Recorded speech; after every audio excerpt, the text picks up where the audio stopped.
Good evening, legends. Welcome to another episode of the Aussie OCR podcast, episode 104. And I'm very pumped to be chatting to Jim Bullard tonight.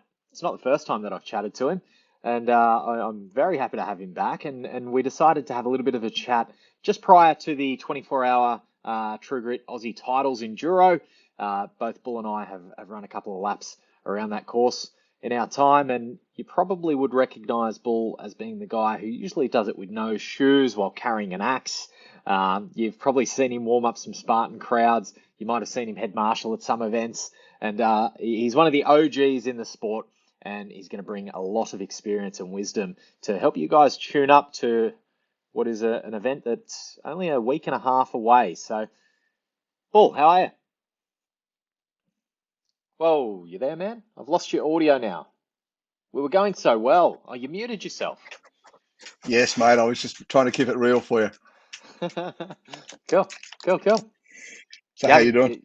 I'm good, man. I'm really good. Yeah. But hopefully the guys can hear me all right, because a tropical fucking cyclone just blew in about 5 minutes ago. Oh, okay. Nice big storm front. Looks nice down there though. Yeah, she's been pretty overcast all day. We've had a little bit of rain, but nothing really to write home about. So yeah, I got to mow the lawn, Lovely. that kind of stuff. So yeah, Lovely. obviously mowing the lawn bare feet, but you know, it goes without saying. Yeah, of course.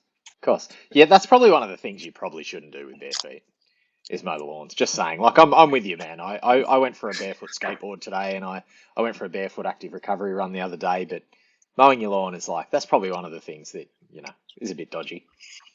Mate, I think it's all about being in the moment and concentrating on what you're doing. Yeah. Yeah, that's one of the big things. So yeah, concentrating, being in the moment. Cool. Mate, I'm just going to very, very quickly just post this link in the Enduro event. Join us live. Live, so you also get the chewing sounds of keto dinner, beetroot. Beetroot. You still smashing the beetroot? There we go, mate. This is my go-to beetroot. You can see that there. Where is it? Corsten Press, brilliant beet.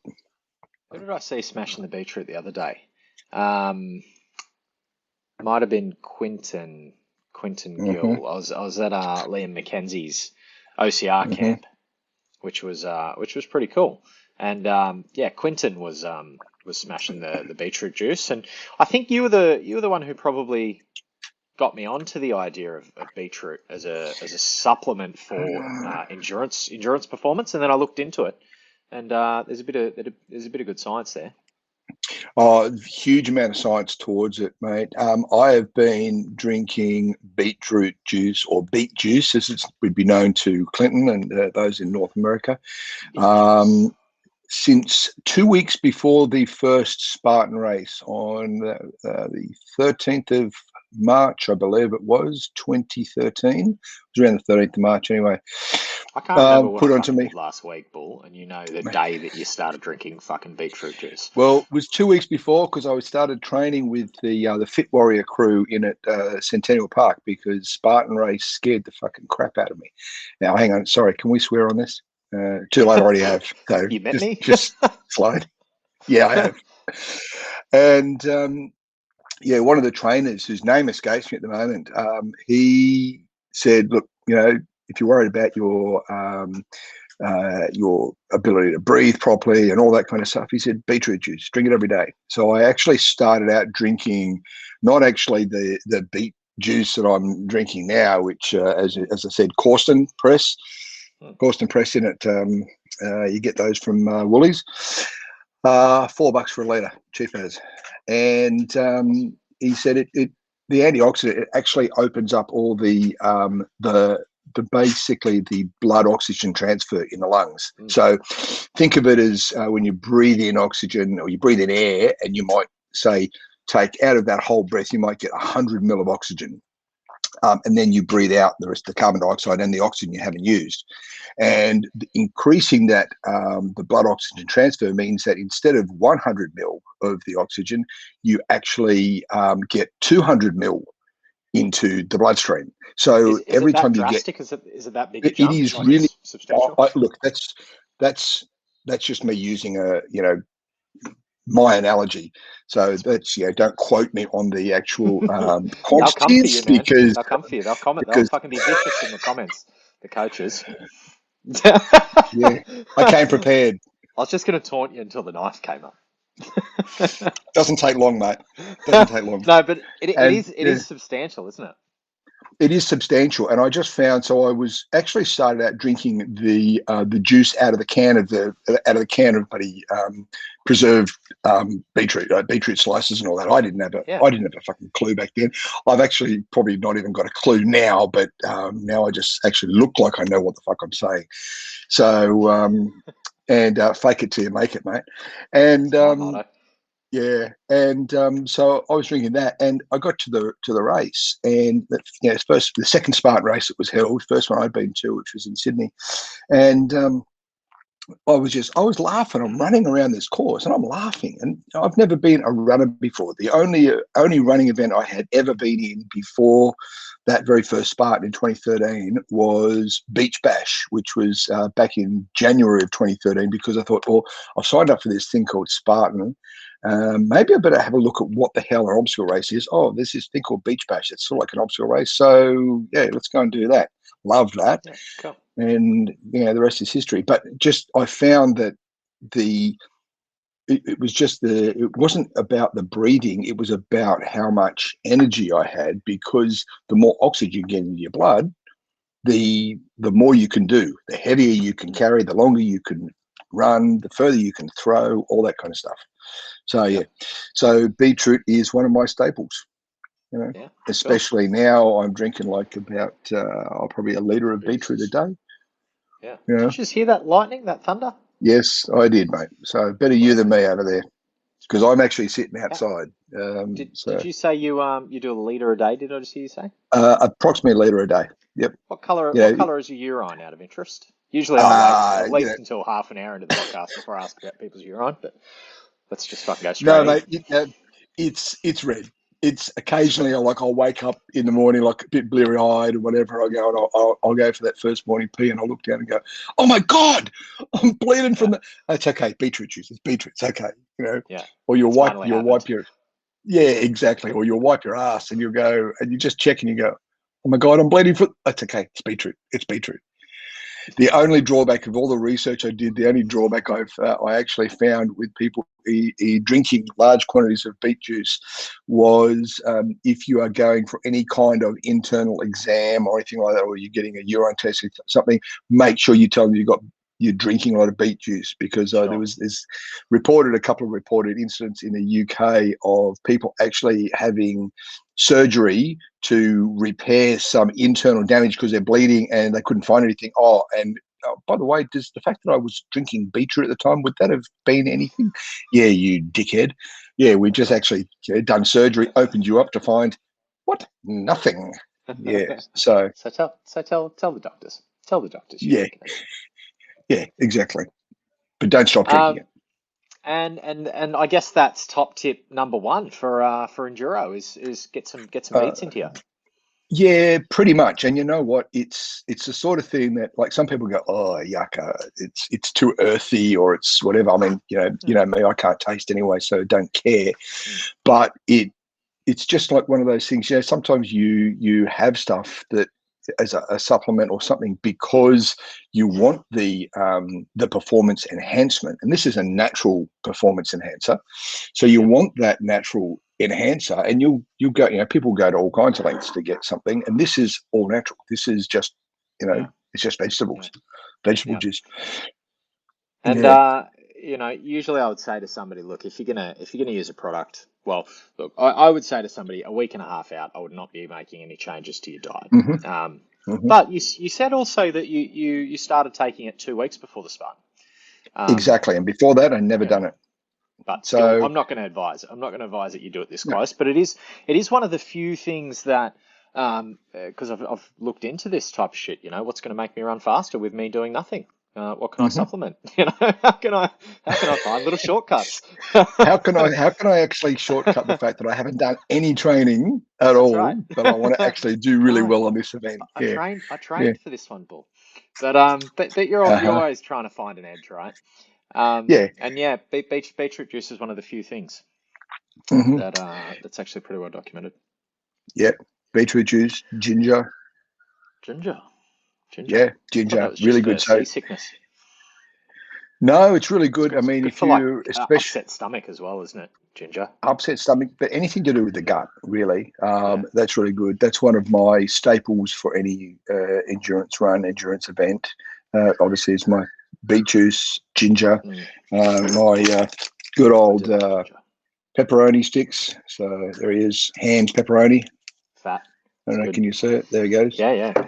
Do So you get yeah, any do you get any like acid reflux or anything if you're smashing no, salami? No? no, not at all. Cool. I prefer the pepperoni because it's got a little bit of a bite to it. Mm, cool. So yeah, I'm like I've gone through periods where I've been on gels and all that kind of stuff, and don't get me wrong, there are people who swear by them, and Mm, every person is different, and people will use what they have found to be of most benefit to them. yeah. I've found that the gels just didn't do it for me.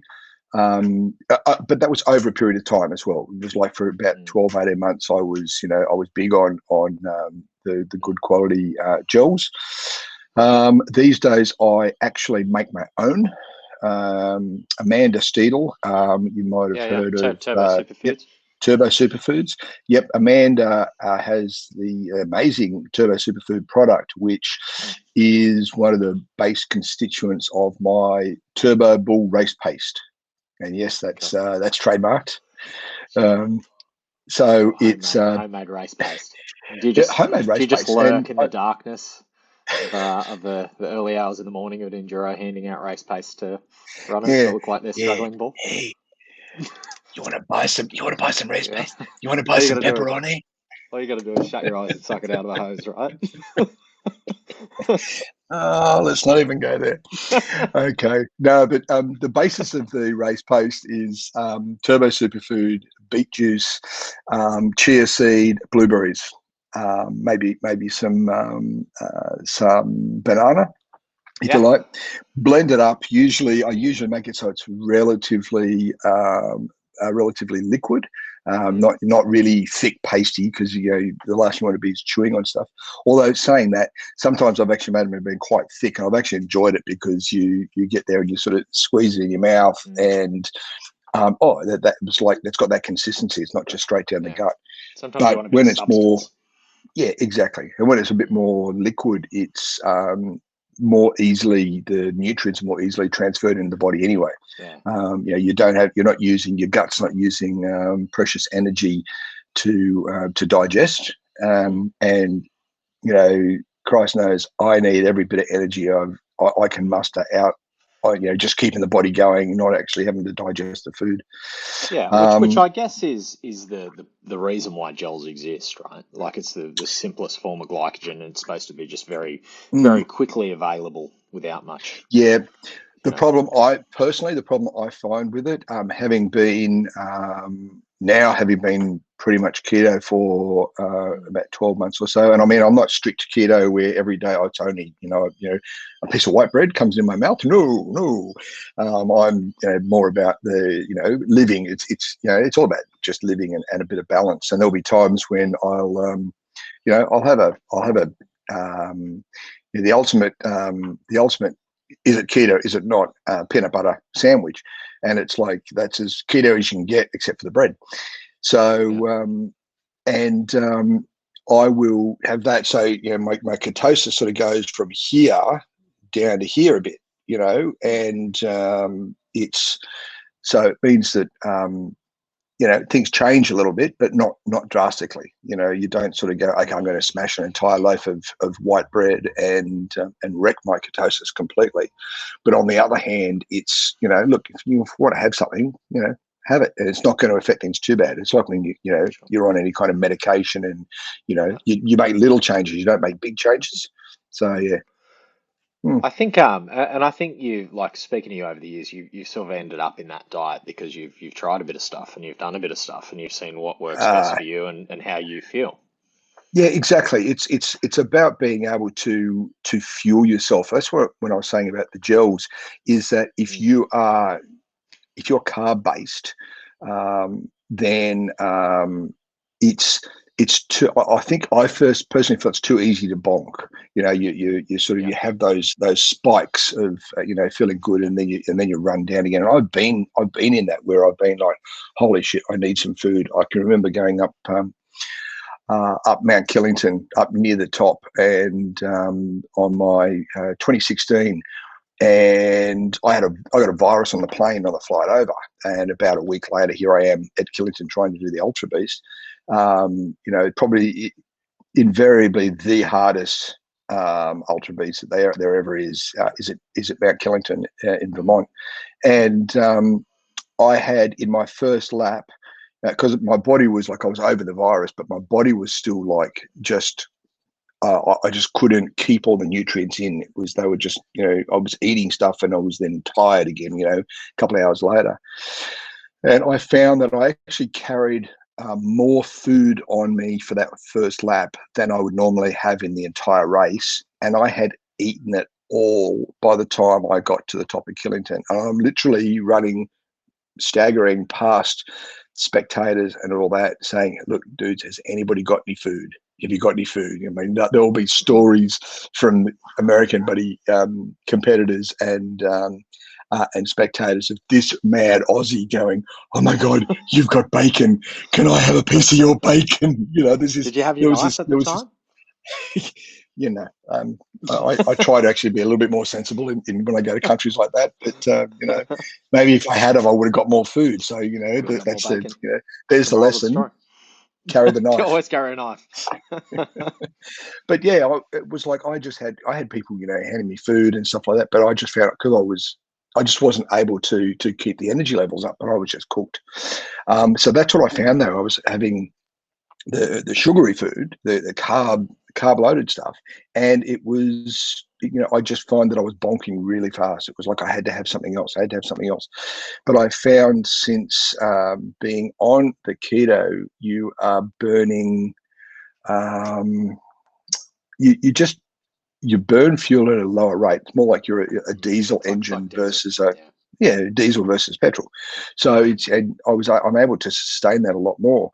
And I find now that I'll go out and I'll decide, oh yeah, I might do a 20K trail run this weekend. So I'll go do a 20K trail run and I'll just get up and go, yeah, I'm just going to go. I'll grab a vest and I'll go out with water and some snacks and stuff.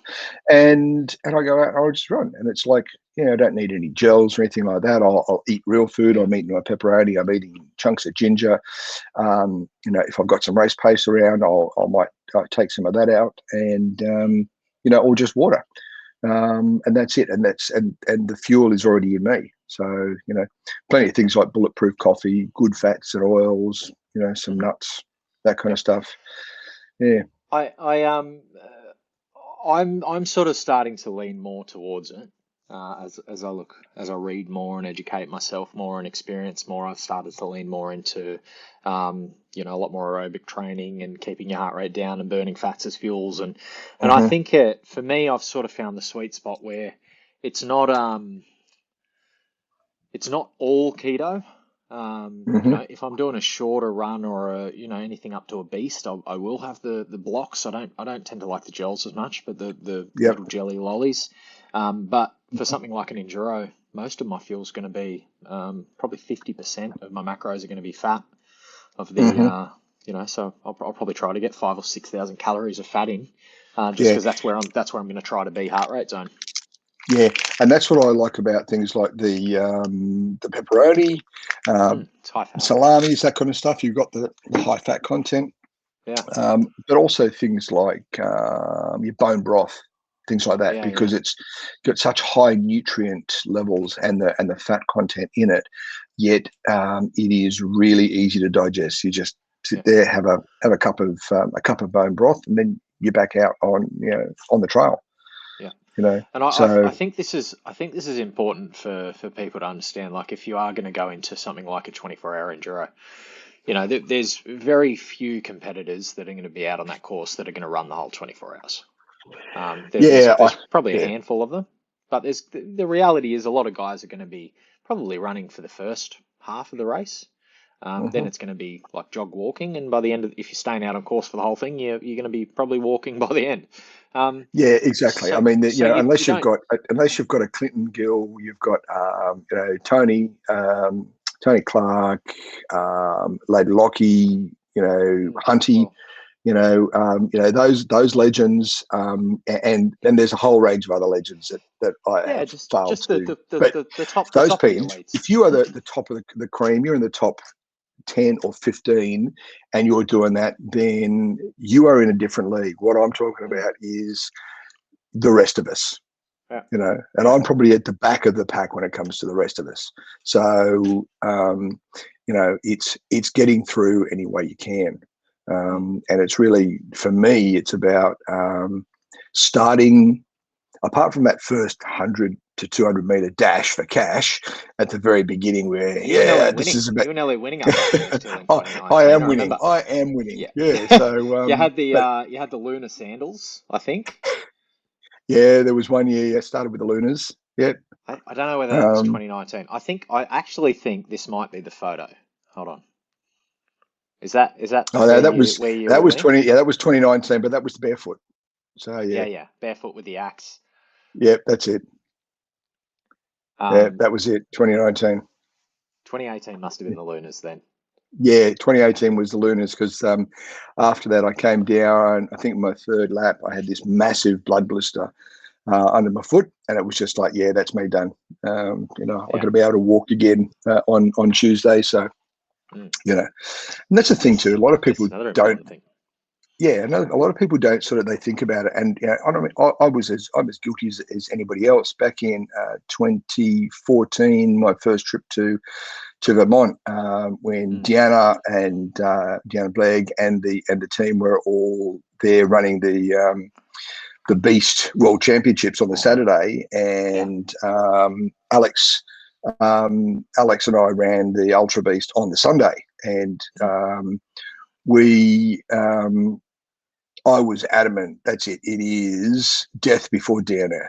It was just, and I got to, I got cut for, I don't know, about an hour before finish. So it was just, there was time hacks, and that was it. You were cut. And you know what, I could have just kept going and just gone, yeah, fuck you people, I'm just going to keep going. But that's not what the spirit is. They've got their safety protocols they've got to do. Yeah. And I was devastated. I was absolutely devastated. And it was eating me up, because here it was. I had all these people help me get over there. I had people, who assisted me with sponsoring me over there and getting me there and getting me around. And because I could never have done that on my own. So, opportunities were there, and I grasped them, and I just felt like I'd let everyone down. And it was, I was just devastated. And that went on for several months. And it was, I tried to get out of it, and it was really bad. And then a friend of mine, Taylor Quavis, he just sent me a message one day, and he said, dude, okay, enough. He's an American, and he just said, dude, enough.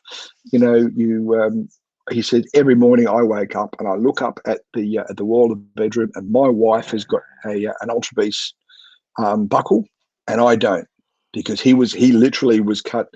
He was cut just behind her, and she was the last one through. She was the last one through in sandbag, and it was like, what? She just said, hey, I'm here to run this race. I'm not here to wait for you. So she kept going, and he got cut.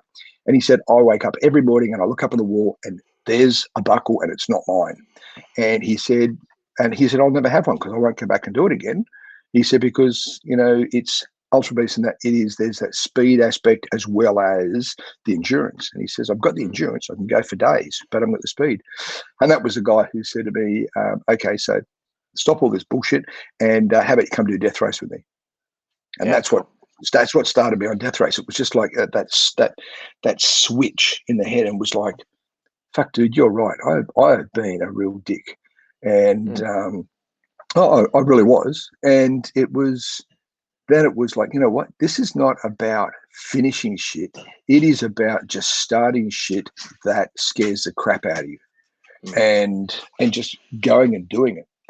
You know, and if you, I actually learnt more after that, and not completing that ultra and the following one in 2016.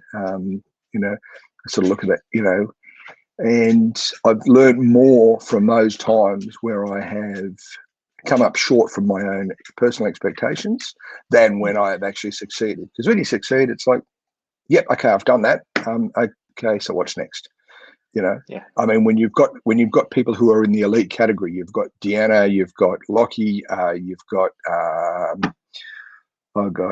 Sim McDonald, all these people whose names are all escaping me now, and they're all going to go, I hate you, Paul, I hate you. What about me? And it's another level, and I don't include them in the when you've actually achieved well, okay, I've done that, so what's next? Because that's what they're doing, but it's for the rest of us who are out there and going, you know, can I do this? Did I learn anything from it? I did it. That's great. But it's when you come up short, and I don't like to use the term fail, because as soon as you step over that start line, you haven't failed. You know, you've achieved.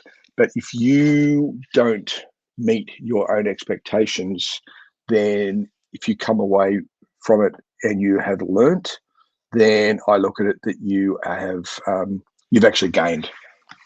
Definitely, you've grown. You've grown, mate. That's what it's all about. Yeah, I don't need to grow anymore. I'm gonna I'm gonna circle around back to that in just one sec, but I haven't even acknowledged anyone who's joined us yet. I saw Dan Andrikis was there, but and then we got a bit sidetracked talking about your turbo paste. Sorry. Usually I do it in the first 2 minutes. I think we've gone 27 minutes. So they're probably all left. They're like, fuck it, he didn't even see me. I'm going home. Oh, yeah. Going to bed. Dan's here from AFOS. Corey's here. Hardo's here. Funzy's here. Andrew Nobbs is here. Heap of guys who are doing the Enduro, which is good to see. Benjamin's here. Dominica joining me from the bedroom. Sean's here as well. Jenny Selmore. Are you coming up, Jenny? I think I might have seen you selling a ticket, maybe. Gary Barnett's definitely going to be there. Mark Borman's definitely going to be there. Dominica loves beetroots. Grew up on beetroot soup. You've never made me beetroot soup once, Dom. Stop talking about things that you know how to make, but you never make me. Tomorrow night, Dom, making beetroot soup. Do it. David Haley's here. Sean Beetroot's going to have Sean Lusham is going to have beetroot juice in the morning. Fonda's been drinking beet juice for a few months. Feels amazing. Alana Robson is here. Kerry's here. Dan, Chris, Robbie Cardillo, Sam Elsley, Anna Tomlinson, Mikey Stewart, and Jenny Selmore is going to be there as well. So I think almost everyone that I went down that list, I think almost all of them are going to be at Enduro. I think half of those people are actually going to be there under my banner. They're going to be either pitting with me or are currently training with me. Which is what I'm gonna circle back to what you were just talking about, Bull, about, you know, when you're getting out there and you're out there to find where your limits are, right? Like you're not out there to fail, but it's not the worst thing if you do. You know, if you do find something that you can't do, because it sort of gives you an idea of where your limits are. So all of these guys that are either working with me as clients, or we're running like a professional pitting service there. So we're going to have about 15 athletes under, I think we're going to have like 8 fucking gazebos or something, where we're going to do all the pitting for them. And I've sort of been working with these guys over the last couple of weeks, talking about, you know, strategy going into the event. So making sure that they're, you know, how many calories are they going to burn? Do they have a consistent strategy to get that back in? You know, what's their hydration strategy? What's their cramp management strategy? All that type of stuff. What gear are they having? And the very first question that I ask people is, why are you there? You know, the reality of it is that you've maybe got 5 people, 10 people maybe that are turning up at the event thinking that they might do this for prize money. Everyone else, it's just a It's just a fucking medal, right? It's just you. It's you versus yourself, right? It's yeah. And why are you there? What is your why? What is the question? You know, what is the thing you're going to tell yourself at 4 a.m. to keep your legs moving when you get cold and it gets fucking difficult? And I think it's so important that people understand, like people know what that is, or at least ask them what that is. And I think some people find out what it is on course. You've got to ask that question. A lot of people just have no idea of the answer. There are times I think I've got the answer. I've never quite managed the answer yet. Yeah. I think it is there are some people who are content to just live life. As the maxim goes, everybody dies, not everyone lives. I like that. It's a good quote. As someone who's been dead, as someone who's been, gone, accident long time ago, I made a decision 21 years ago to live. And it's taken me a long time to work out where I stand with a lot of things. I'm still doing it. It's a work in progress. But I looked at it. There was a time there where I was, like 150 kilos, and that was as a result of really bad metabolism following the accident. And I was still active and still doing stuff, but the mindset was not there. I think there was something that was missing, and I still don't even equate that to how it was. But there was a catalyst. And there was a catalyst, and literally speaking to a couple of people, and even at the time, I didn't realize it was a catalyst. It's not until years after that, sort of after reflection, there's a catalyst there. One or two people just saying the right things at the right times and being there, and it was like started losing the weight. And I mean, I was doing things at 150 kilos. I was wearing a pack and I was running up hills. I was walking up mountains. I was out running with the pack. Now, this is back before I was doing OCR. So I was running with the pack, and I was active, yet I wasn't losing any of the weight, and I wasn't eating rubbish or anything like that. And a lot of it was just that catalyst to have the switch go. Yeah, you know what? We're just gonna work at this now. I don't know what it was, but that one or two people, they're in my life now, and I am eternally grateful every day for the people in my life that didn't even realize and still don't even understand, I don't think, the impact they had. But it's that thing about actually living. So it was about, where can I go with this? What can I do? What's something else that's interesting? I taught myself how to run, and that was interesting, except that it was boring because it wasn't interesting. It was running on roads and stuff like that back when I was actually running in shoes. So I should have known better. See, you run barefoot and it's a lot more interesting. And it's that why is, I think, takes a long time to find out. As people say, I'm running for my kids. I think for most people, it is more about they're running for themselves. So I've seen people that are doing the Go-Ruck challenges in the US who are, walking or running for people they've lost. But more so, I believe what they're doing is they're actually running for themselves to allow themselves to feel again, and to feel alive. They're actually out there feeling alive. So yeah, for me, at 4 a.m, I mean, this is the first year I've actually got my own pit crew. I have a dedicated pit crew, and I think she's actually watching this, so hopefully she's going to be getting some tips on what I may or may not need during the event. But let me tell you, at 4 a.m, there is going to be times where I will doubt. There will be times right throughout the event I will doubt my ability to keep going. And I look at it that, for me, it's going to be that there's times I'm going to cry. I'm going to be, what the fuck am I doing out here? You can't do this. Just go home. Just go away. Nobody's interested in you, old man. You can't make this. You shouldn't even be here. And you get those times, and I have learnt that after having talked to a lot of people, listened to a lot of podcasts, and I think one of the best things is for me, maybe for other people, is to spend that 20 minutes and have your pity party. So I now have my little pity party. I'll cry and I'll groan and I'll say, that's it, I'm walking. And when I get to the next bloody obstacle, that's it, I'm quitting. And you get to that next obstacle, and then you get to that next obstacle, you go, okay, pity party over, crack on, let's go. And it's you're going to have that pity party. You're going to have that period of time where you're really down. So it's coming. So you may as well actually have it when you want it. Give it a time limit, and then crack on. And go out there just to see how far you can go before you need to quit. And it's Don Devaney of Death Race fame and many other stupid events. Love you, Don. Has said the thing is, only you know how far you are willing to go and what you've got to actually then achieve once the event's over. So if you are sporting a knee injury, for instance, and you are you're a landscape gardener, and you need your body to be functioning on the Tuesday or on the Monday, then if you go and you actually wreck yourself and you're going to be in a leg brace for 2 hours for 2 weeks, then is there any point in you keep going?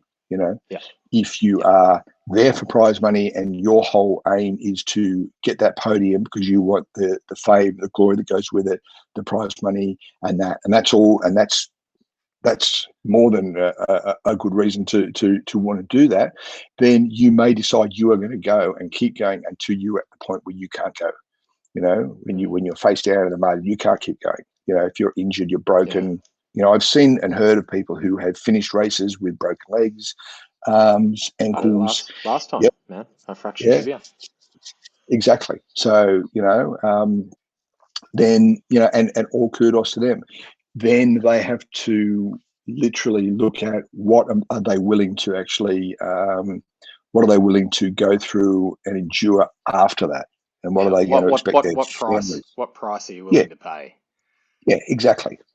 So and that, I think that's an important thing, because we sort of live in this weird paradox in OCR, and me as a coach especially, because I work with a lot of people who are getting into this sport, and they're doing it because they want to find their limits, and they want to learn what they're capable of, and they want to push themselves further than they've ever pushed themselves, and they want to, I'm a big fan of saying, if you face difficult things by choice, then you're going to be more ready for the things you didn't choose. And if you go out there and fight these fucking demons on your own terms at 4 a.m. at Enduro, you're going to be a lot better equipped when the demons come and it wasn't on your terms.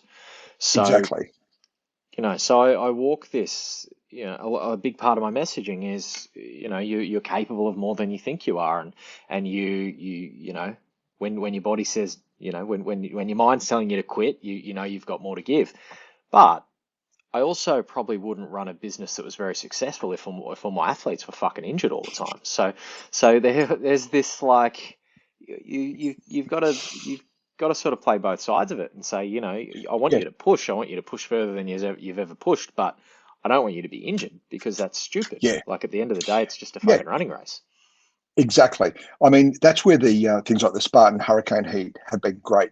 I don't think I've ever been involved as a group player in the Hurricane Heat where there hasn't been someone or several people who have thanked me for pushing them beyond what they thought they could do. Yeah. And it's purely a fact of, I had a couple of older ladies in one. It was we were in I think we were in Gold Coast a few years ago, and they were literally, they came to me crying saying, no, that's it, we're done. And I said, well, hang on, you're done. You've walked over here, you're standing here, you're breathing fine, you're not, what makes you think you're done?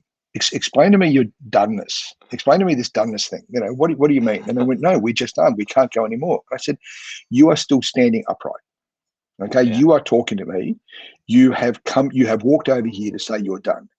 If you were really done, you would be laying face down or you're on your back going, medic, medic, or you couldn't move.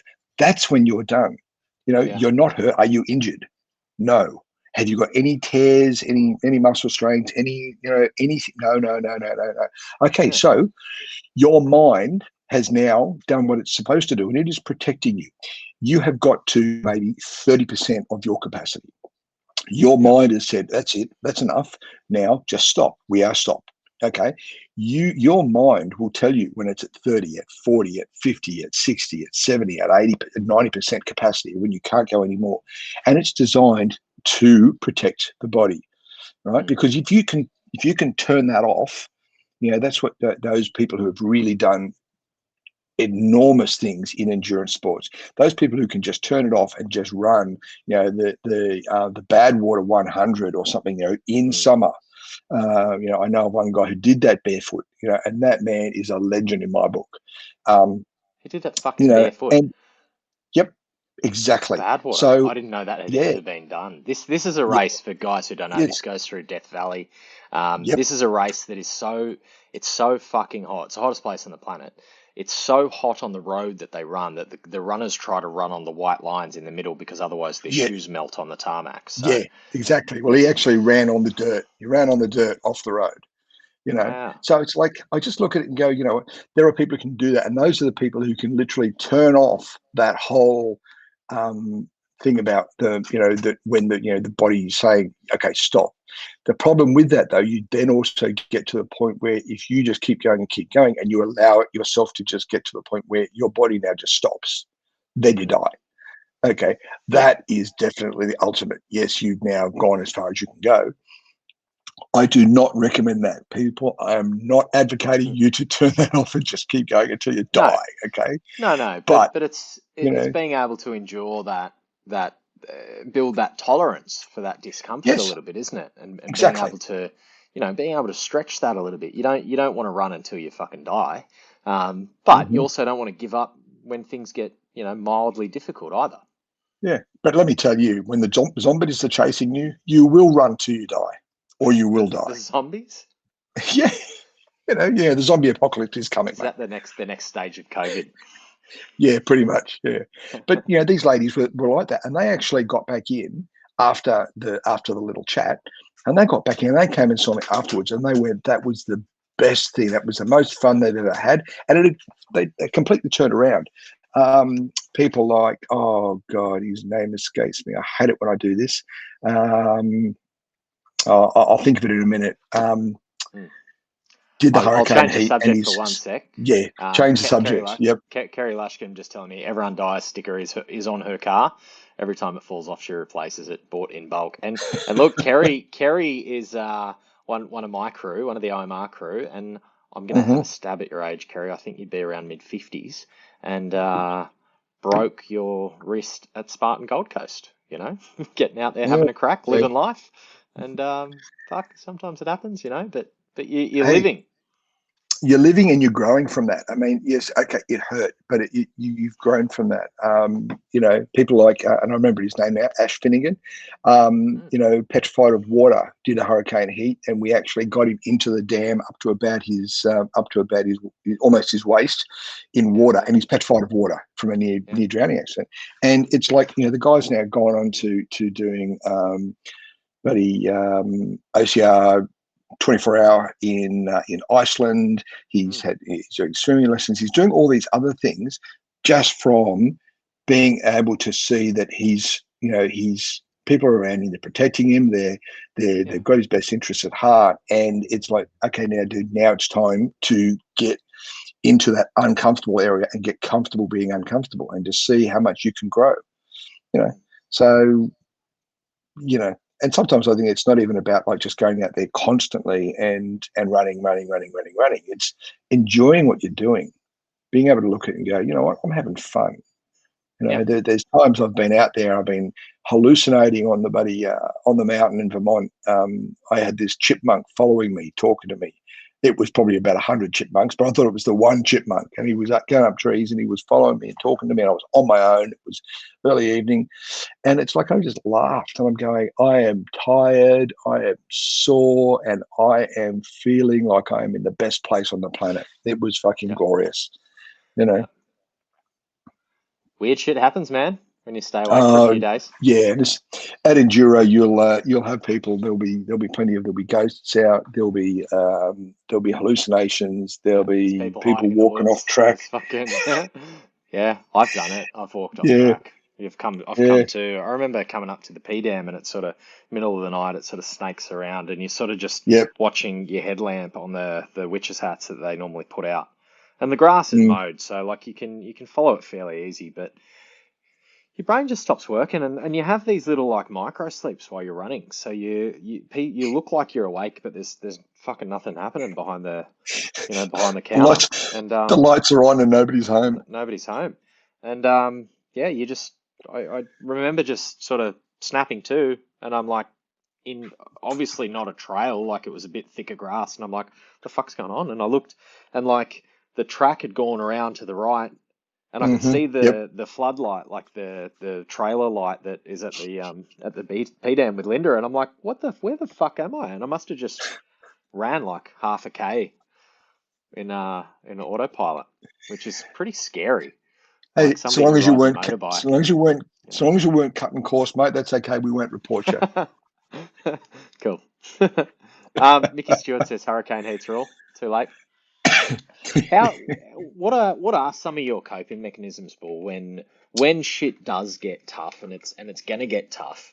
How are some of the ways that you manage your fatigue and pull yourself back to reality? Okay, so how do I manage that fatigue? Holy shit. Okay, I will. There's a lot of different things. I've actually sometimes I'll just sit down and I'll actually take 5 minutes to do some stretching, and do a few push-ups and things like that, just to get the blood flow in other areas of the body that are not being used a lot. And I find that's a good one, because you constantly you're just walking or running. It's like, oh, this is just so boring. Kill me now. And then stop and do a few other things. It's like when you're driving long distance at night in the car, you sort of jump out and you do a couple of 100-meter dashes up and down the road and run around the car and jump over the car and then get back in. You go, oh, I feel good now. So that, but it's also I do a lot of thinking. And I mean, there'll be times where I actually get dark thoughts happening, like just, that's it, I'm done. I've had enough. I don't want to do this anymore. I don't want to be here anymore. And I look at those periods and I go, you know what? That's fine. I'm going to have that in my mind, and I'm going to keep going until I get to the next obstacle. And I'm going to talk to a volunteer and just see how they're going, and stop there for a while. Maybe if they've got a fire there, and go, you know what? I'm just going to stop here for a bit. And then I always come back to the ultimate thing. If I am really having a bad time, you always remember, you never, ever, ever quit before you've talked to Bob. You always wait until you talk to Bob. You know, Bob? Bob, the big orange ball, the big orange ball that comes up every sunrise. Until you see Bob, you never quit.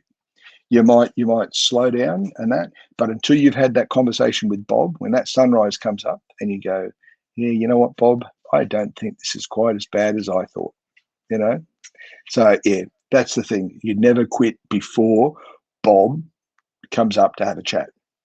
Yeah. Another thing that I learned from Don Devaney. So, Bob's a great motivator. Is that Don's terminology too? Does he call it Bob? He calls it Bob. Yeah, the big orange ball. That's it. Yeah. So and during the early days of COVID, when we were having the daily warrior chats with Spartan, we would have the other end of the day, their night, our morning, we'd have these chats with the Beyond Your Limits team. So Don was running that. 4 a.m. Yeah, 4 a.m. and that was the thing. And the thing that he liked about that was, majority of the time when I was doing that, I'd go over to Manly and I'd go swimming. And, the sun would be rising, and he'd just look at it and goes, their sun's setting or just going down. And he said, there it is, Bob. we'll have a chat with Bob, and we know that the sun's going to come up the next day because there it is in Australia. It's up. So yeah, the big orange ball has a lot of influence. Chats with Bob, and the fact that you feel better in daylight. Our circadian rhythm just tells us, yeah, I'm up now. I can do all this. There's nothing I can't do because I'm up. You know, when it's at 2 o'clock in the morning, 4 o'clock in the morning, you're feeling like, holy shit. Mind you, though, at Enduro this year, maybe at 2 o'clock in the morning, my pit crew, Cheryl, is I'm going to be allowing myself a 30-minute break at the fire, at the big bonfire. So if anybody doesn't know about it, if those people who it's their first time at Enduro, they have a massive bonfire, single bonfire at the event where people gather. These pit crew will be there, and they'll actually be drying out runners' clothing that's been wet or whatever. And but I'm going to be taking time to actually catch up with those people. Like there's pit crew and there's competitors who'll be there. I want to catch up with people because I get really annoyed at the end of an event where it's all these people that I've seen, and we see and we hug, and we at the beginning, and we say, hey, great to see you, we're going to catch up during this, aren't we? Yeah, we are, you know. And then we're out there running, and then we get back, and then we're buggered, and we pack up and we go home. It's just, I really wish I'd have caught up with you. So I want to take time at the end of each lap to not go straight back out, because that's not my aim. My aim is to enjoy the first major event back since COVID took those things away from us, and reconnect with all those people personally. Because I mean, we connect on social media, but I much prefer connecting in a personal space, because real bull hugs are much better than virtual bull hugs. You know. I couldn't agree with you more there, man. Like I love I really like the community at True Grit. I think it's one of those events that is a little bit nomadic. Like you see people who aren't really super involved in the sport anymore, but they'll still turn up for that one. You yourself, one of those, but a heap of faces that you don't see around as much. They'll travel for this one. Even people who aren't running will travel just to pit crew and stuff like that and help out. It's just a really good little like underground OCR community. It's just a really interesting, unique group of people, and I think it has been very hard for a lot of people in this community because it's a tribe. You know, it's a tribe where a lot of people. Find a sense of belonging, and there's some really interesting fucking characters in our community, and everyone's sort of welcome, you know. And yeah, exactly. I think COVID hit pretty hard, so it's going to be good to have that there. I've actually warned everyone that is working with me or pitting with me to not go anywhere near that fucking fire because so I've ruined your buddy advice already. No. And I'll explain it like this, because everyone's there for a different reason. So when people tell me, hey, I'm going to run 11 laps, I'm like, good, don't go near the fucking fire. You tell me you're there to catch up with people, I'm like, you can hang out the fire as much as you want, you know, as long as you're happy. Absolutely. Because it's your goal. That's the thing. Everybody's there for their own different reasons. And if you are there to get maximum laps in, you want to get your 70-mile buck or something like that, and that's great. And that's what you're there for. Then you need to be into that pit. You need to be refueled. You need to have your pit crew ready with your replacement vests, because what I always like to try and do is have a couple of the same vests all ready to go. You literally just take one off, because there is nothing quite like the feeling of putting fresh kit on. You know, it's like, you know, rip that shirt off. And I know that my pit crew will love it when I rip that shirt off, though, if I'm actually wearing one, and put something dry on. I don't worry about changing my socks because, we don't have to go there. And, put some fresh gear on and out you go. And then pit crew, you know, and if you are there to do 12, 15 laps, the idea is you come in, you get your nutrition in, you get your fresh gear, have a quick chat with your pit crew, see how you're going. Make sure you put your slime or slide gel or whatever it is you're using for your chafing onto all your chafing stuff onto all your, around your cods, around the crack. And let me tell you, if you don't think you need bloody lube around the crack of your ass, you are in for a big, big surprise, and it is not going to be pleasant. Because let me tell you, you get that chafing around the crack of your ass, you can kiss the rest of your race goodbye. Because running with that chafe around the crack of your ass, fuck that shit. This is something that I wanted to bring up, and something important. And is this your Cheryl that's just commented, "I'll stop it"? Yeah, that's me. That's it. Yeah. Hi, babe. This is something that is important. Michael Stewart, KY Gel. Right. You're at the other side of the not Joel. to me, Michael. Okay. Mickey I'm Stewart, using. you were gonna be under my fucking my gazebo, but now you've been Hey shunted mate, you to the keep other talking. side. I want to. You keep talking. I can keep hearing you, but I'm going to grab something. You keep Copy talking, that. mate. So one thing that I did want to definitely talk about is an enduro is a race that's going to go for a long time, and if you go into a Spartan Beast or a Spartan Super and you're running and half an hour in, say a Spartan Super and you're going pretty hardcore, and half an hour in, 45 minutes in, an hour in, you start to feel the blisters forming, but you've got 25 minutes of race left. You're not going to stop and take your shoes off and fix it. You're just going to run. You're going to power through. In a 24-hour enduro, it's a different game. You really need to be on top of your nutrition. You really need to be on top of your hydration. You need to be on top of your cramp products. You need to stay in front of things like chafing and blisters, because it's not like how things are going to happen. They're going to whisper at you first, and you're going to feel it. You're going to be like, oh, that feels a bit weird, but I'm okay. And then it'll maybe another lap, and you're like, oh, it's starting to hurt a little bit, but it's still fine. And you'll get into the pit, and you'll go, oh, should I take my shoes off? Nah, I think it's good. I'll go out. And that'll be the lap. You'll get halfway through, and all of a sudden the blister pops or whatever it is, and now you're fucked. Now you can't run. And now there's no coming back from that. You can tape it, you can try to pop it, but you're fucked. Whereas if you fixed it 2 laps prior, it never would have escalated. So it's a different event like that. Like I remember the Spartan Ultra Bright, the back of both my feet were bleeding as I come into transition, and I'm like, fuck it, it's only 20 k's to go, and you can push through. But if I did that, a quarter of the way into the 24-hour enduro, that would have been the thing that took me out of the race. So it is so important that you manage these things as they pop up, and things like your nutrition, your hydration, your cramp products. If you are not doing them correctly, you're not going to feel the mistake. Like you're not going to feel the impact of the lap that you forget to take your nutrition. You're going to feel it like 2 laps later. That's when you're going to bonk. That's when you're going to die. And you can't get back from that. It's very hard to get back from that. It's, you usually by that time that's happened, it's too late. You're on the downward slide. You're near the bottom of the downward slide. Yeah. So dry glide is the product that I use, which I've actually just got some of it next to my desk, which is a bit odd. Body glide, sorry. Bag balm. Yeah, is that like bag balm. ball That is bag balm is from Vermont. It was actually designed it is an all natural product. Was actually designed to put on the udders of cows in winter to keep them supple. Right. So think of what are we talking about here, buddy? What's that stuff you use?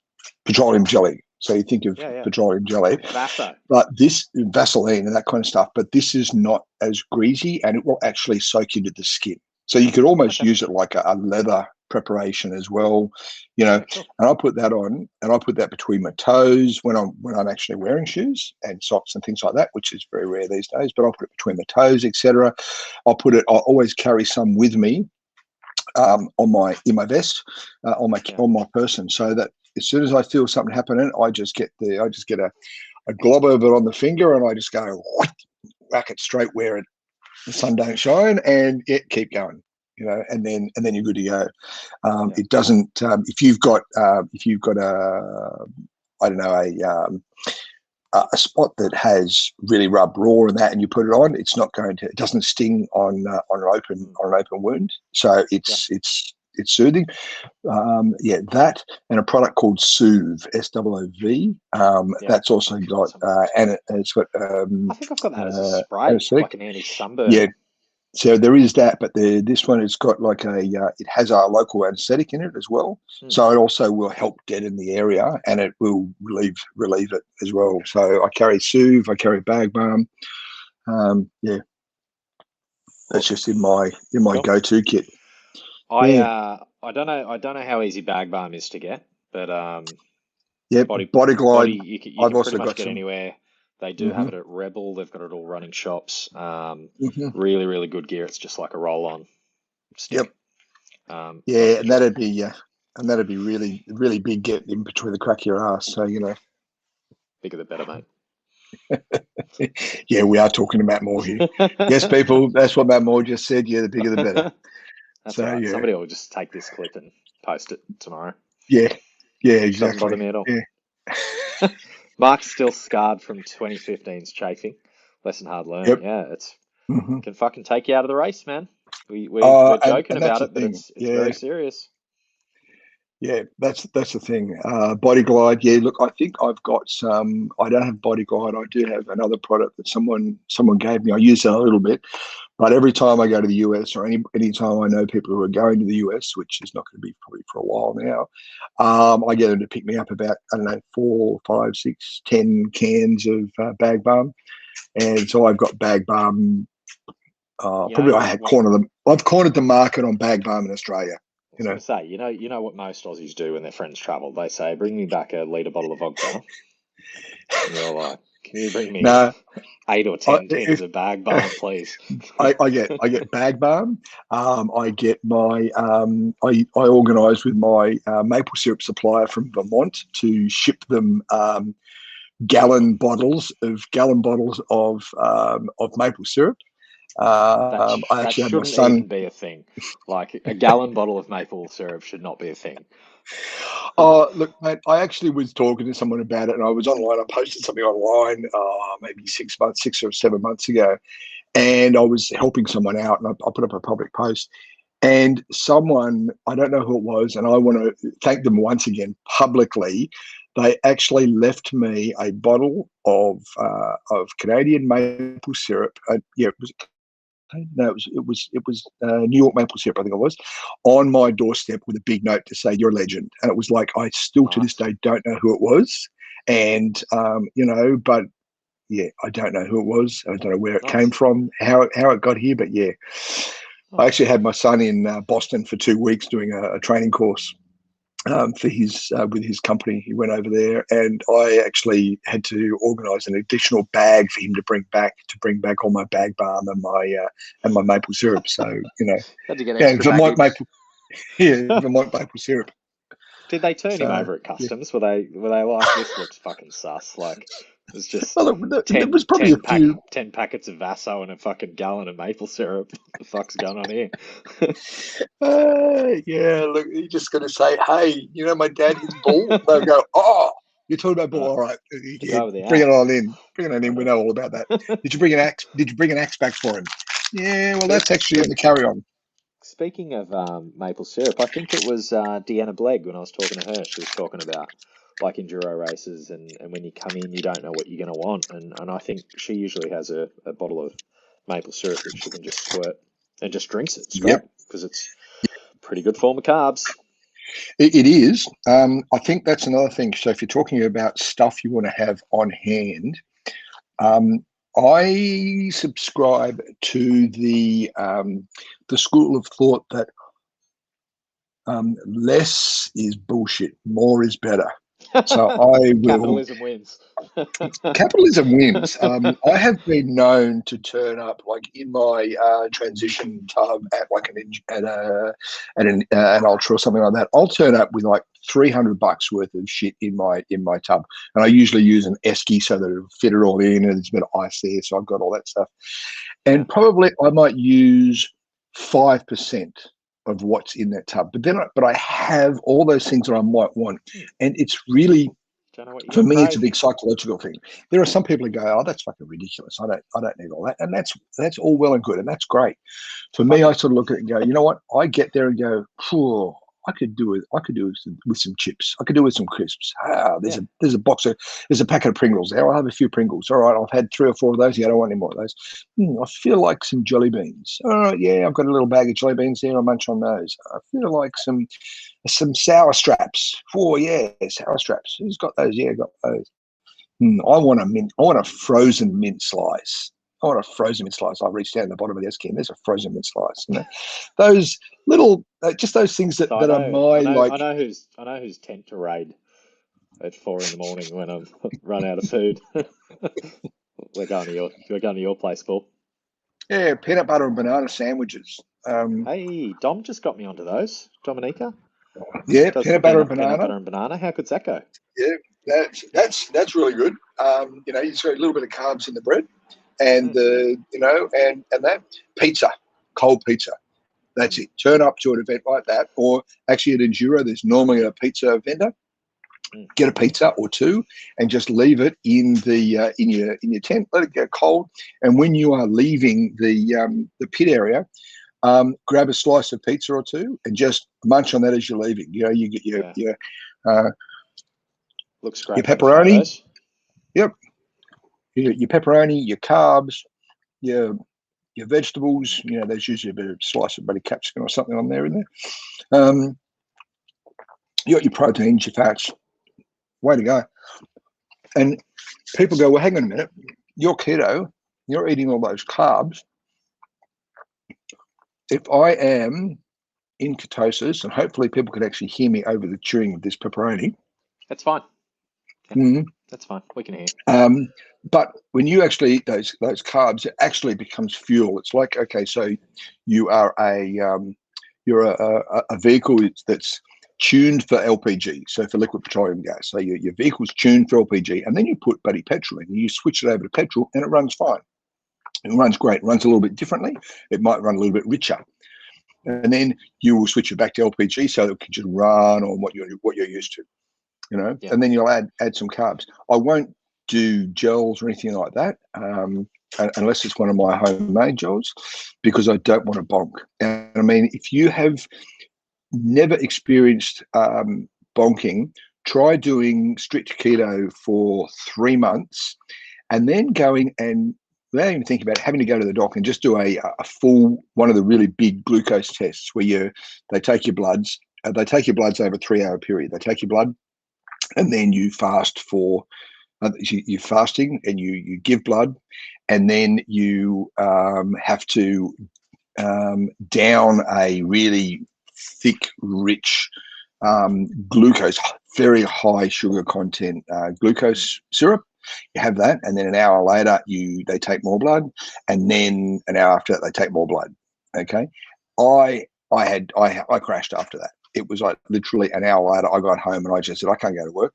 I'm going to go and sleep because I feel so bad. I bonked. Like, that was the biggest bonk I've ever had. I was just face down in bed going, oh my God, I can't get up. Oh, it's a sugar rush, isn't it? It's the It giving really the is. kids red cordial and they fucking lose their minds, and then they I was crash. fine with the sugar rush, but it was the crash. It was the biggest crash after a sugar rush I have ever felt. So yeah, it is real. It's real. So yeah. That's another thing that is important, and a mistake that I've made is hitting caffeine too early.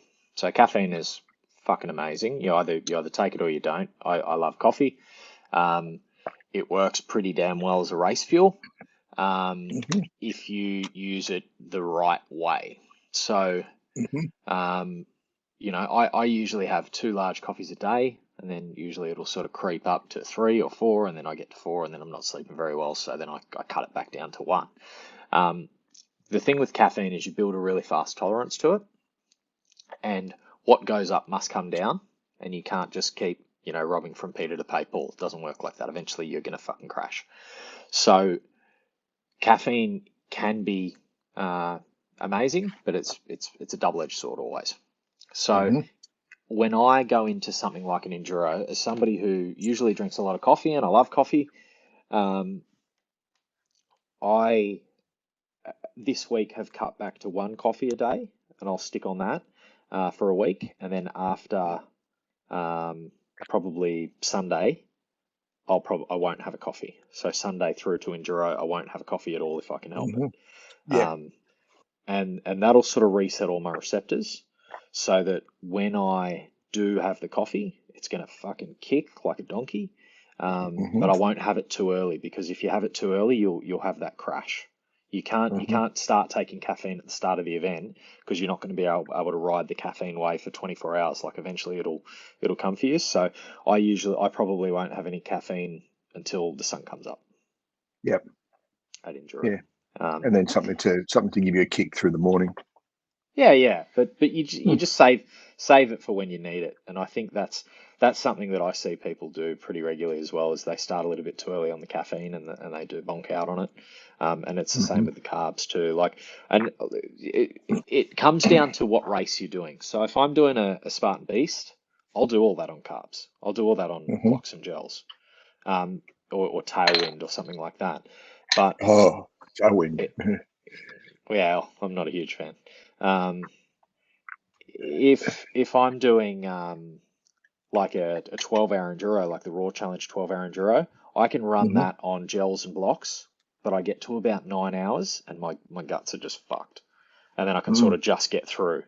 But 24-hour enduro, I don't think I definitely wouldn't be able to do it on just carbs, on just gels. It just wouldn't work. Yeah. You need more real. You need real food. You need the real food, and that's the big thing that people forget with an endurance event is your body needs to be able to sustain that burn. And you need to get it into you, and it needs to be easily available, which is why I do which is why I have the bone broth. There was, I'm trying to think who it was. I can't remember who it was that actually made bone broth for me one year at Enduro, and I actually bought it off them at the time. I also made some of my own, but I don't know whether it was Dan or Ilka Andrikas. Dan, was it your wife? I think it was. I think it was Ilka. Yeah, but so Gurney Goo. But yeah, the bone broth definitely. I actually have a bone broth, like a concentrate that I got from health food store. So I'm actually going to look to utilize that. So it's literally, you get a spoon of it out. You make it like a cup of tea. Get a spoon of that out, hot water with it, mix it up, and then drink that. So have that. Pit Crew, I hope you're listening to that. You mix that up early enough so that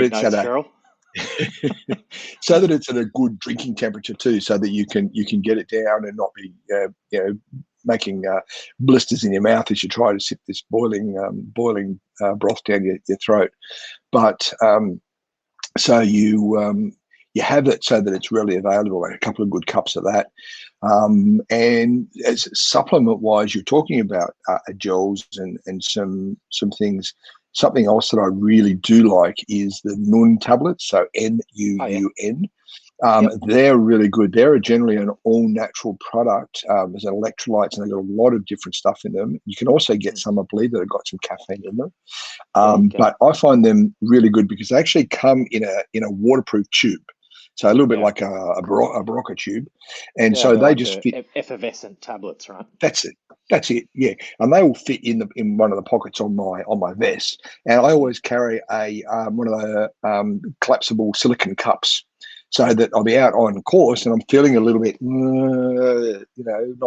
I just need something. So I'll get one of those out. I'll just, a bit of water out of my vest into the cup, and I'll just break it up, let it effervesce while I'm still walking or jogging or whatever I'm doing. And then I'll down that, and they're really good. I have found the Nun to be about the best one. Amanda Steedle's electrolytes powder is really good, but I find with that I need a shaker with it because it tends to clump. And and you can't take that on course with you either. No, you can't. No, so it's not got to really have that sort of mixed into your hydro pack. Yeah, exactly. The problem I find with that, and as you were talking about Tailwind a second ago, there are some people who just love it, and that's great. I've used it once, My issue for me personally was that there are times I just want water. I don't want Yeah, a product. I want straight yeah, water. yeah. Or I'm you the meet same. somebody, or you meet someone and they're going, look, I'm out of water. You got water? I can get. Oh yeah, I've got tailwind. Oh no, I can't have that. Or they're caffeine. They can't have caffeine or whatever. So I prefer my stuff to be in separate containers, have main water, and then maybe some Salomon soft flasks, the collapsible silicon flasks or whatever, with any additions in it, or use the Nuan tablets. I always take my collapsible cup out there because just handy. Yeah, I've been running hammer strength. So we're Norton tablets. We're talking about Hmm. electrolytes. So we're talking about Yep. managing your cramps. That's what the product's for. And Nun's pretty good. Tailwind has it all loaded in. Tailwind's also a Hmm. calorie mix as well. So there's Yep. 100 Exactly. calories to a scoop. So the idea with And Tailwind yeah, is you now don't need race. That's your complete race fuel solution. you don't Um, need any foods, anything like that. And I get that. And I think that's a really good idea. For me personally, it didn't work for me. I yeah, like to have mix things up. Otherwise, I get bored, and yeah, it's like, no, yeah. I'm having the same thing here. Well, I think you get there's a couple of reasons why I'm not a huge fan. You do get that like taste fatigue. So if you're just going on the same gels for too long, Hmm. eventually your body's just Yep. like, fuck this, I'm not having any more. I found that with Tailwind if it's a really long distance event.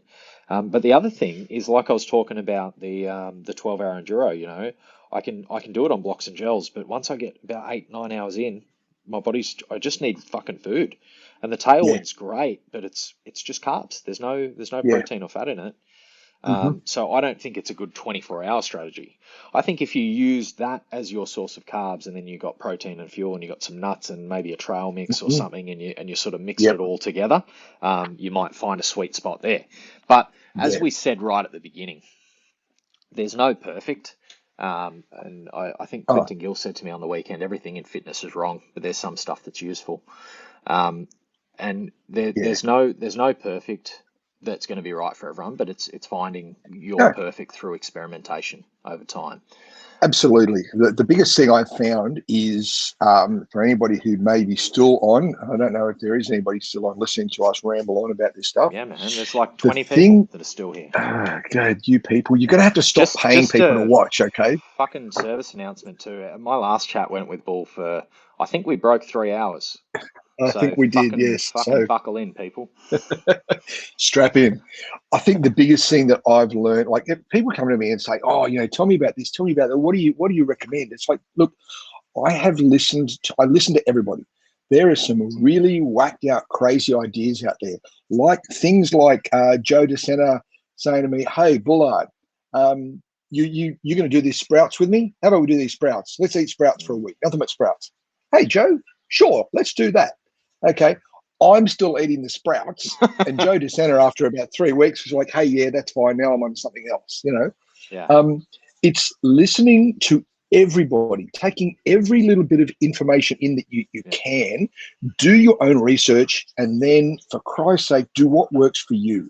yeah, You need to listen to yourself and go, look, do I think this fits for me? Does this mm, fit with my philosophy? yeah, Do I want to be eating processed foods? Do I want to be eating whole foods? What is yeah, going to get me through this? yeah. And that's the thing is Y- take it all in. And if you take 5% of what everybody else is telling you and then go on your own journey, hey, great. If you take 95% of it, great, so long as it works for you. yeah. And as you said at the beginning, mate, 2 weeks out is not the time to start experimenting with stuff. No, But definitely I've got to not. say, though, things like ginger and the beetroot juice, they're not the sort of things that should mess with someone unless you've got an allergic reaction. And you'll know pretty early if that's a problem. Mm, yeah, But having the ginger helps my gut. If I think I'm getting a bit of acid reflux or a bit of anything, yeah, it mm. just helps. The ginger Just helps me settles it markedly. down. Yeah, Um, And yeah, it is about finding your own perfect, and it's about gradually cutting things, adding things in. I guess I'm been lucky enough to interview pretty much all the best athletes. I've chatted to your Lockie Danzies, your Liam McKenzie, your Quentin Gills, your Deanna Bleggs. I've had them all on, and usually the question that I would say that comes up more often than any other question is, what do you eat? What do you eat to make yourself fucking run as fast as you do? And I don't think I've ever had the same answer twice. So you've got all these different people who have found the peak of human performance, but they all eat in different ways. Like ultra running, there's a big sort of vegan thing in ultra running, but there's plenty of guys who don't do it, and they're just as fast as them. You know, there's all these different ways to eat, and I think it's finding a couple of guys who sort of sound like they know what they're talking about, and they're going to steer you in the right direction, and then you're gonna sort of set and test, and test and adjust. Yeah. Test and adjust. And what I run, I've had the Nuns, I've had the Tailwind. Dominica likes the Tailwind, so she's reordering some. She said, "Do you want some?" Yeah, I'm but like, we know Dominica. We know Dominica's weird, so weird, you know. She's fucking weird. Dominica, beetroot soup. Can I get some water, please, darling? You're gonna get it in their head. You realise that? Yeah, she just lobbed the glass from the door. Well, I can't just leave. I could. Well, I did. I've never done that before, Paul. I don't want to start bad habits. Okay. Yeah, if it's too easy, you just keep doing it. I know. You're just easy. You're just easy. But I take, for my cramps, what I've settled on, and I think Liam McKenzie got me onto it a couple of years ago. These Hammer Strength Endurolites, and they're a bottle. They're a pill that I take, and I'm going to bring them up because, not Hammer Strength. Hammer Strength is the shit that you the gym machines. Yes. What am I even talking about? I have no idea, mate. Do you know? No. Nobody does. These are the Endurolites that I take, and they've never led me astray. Like when I've used them during races, they've always been excellent. The only time I've ever gone into problems is when I forget to take them. So I was at Oberon Spartan, and I had him in my vest, and I think I was running with Mick Stewart, and I just fucking forgot to take him. And by the end of the race, I was cramping like a bitch. You got to stop talking. When you're running. That's all I do, man. That's all I do. But what I got the other day when I went and refilled my script of the Endurolites was I got onto the, very similar to the Nun. There was a product. Hey. The anti-fatigue caps, I've got to get some more of them too. This is what I was looking for. I've just started taking these the other day. They're the effervescence, so they're exactly the same. Well, very similar to the Nuns. But the Nuns I found gave me I got a little bit burpy from them. I actually like that. I actually like that because I like the burpiness. Yeah. Any particular reason? Just like burping? Or? Just farting and burping. People don't stand too close to you? Yeah, no, that means that people get away. Get away. No, I find that the rain that I do get a bit of a build up of gastric juices depending on what I'm eating, because I like to eat real foods, and a little bit of that just sort of relieves it. There's nothing quite like coming into the pit and going, you know what, just as you leave, I'm going to have a couple of big mouthfuls of vanilla Coke or something like that just before you go out. It's just that little kick. It's another one of those little psychological things, but it also gives you that little kick, and it's just that like that. Going way back, I think I missed a question that I just remembered. Here we go. Oh, yes. Ben, Ooh. My apologies. Just as you were talking about vanilla questions Coke, on water stations. I just thought about aid stations in like ultras. They often have like Coke. So how many questions on water stations? How many are there on course? Are they manned the whole 24 hours? Are they strictly water? Or I thought I'd seen OCR World Championships highlights. They had aminos. I don't think they had aminos ever at True Grit, from what I can remember. No. I think from memory, there's 2 water stations. Normally 2 water stations. You get the water station, which is normally at the crossover point, which is normally because they have a couple of figure 8. Go up the mountain and then you come back down. Yep. So you sort of cross the same one twice.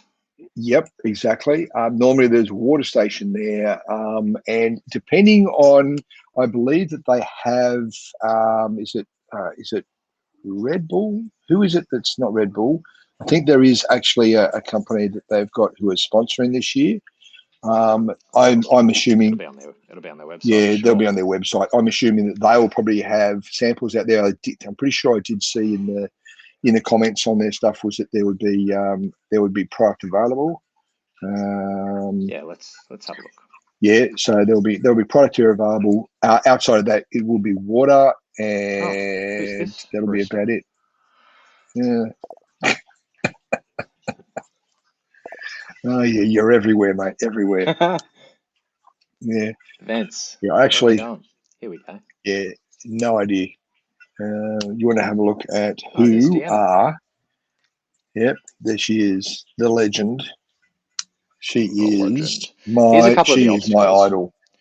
Yep. Here's a couple of the cool obstacles at True Grit. If you're signed up for True Grit and we're 10 days out and you don't know what obstacles are there, that's awesome. There's a couple. That's yeah.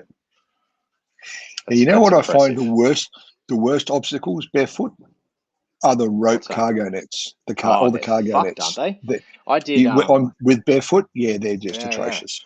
Yeah. I posted my Monday motivation post. So I always do like a little picture and a quote, and it was me. I did the pineapple run at Spartan Gold Coast, but I wore my 5 fingers, my Vibrams.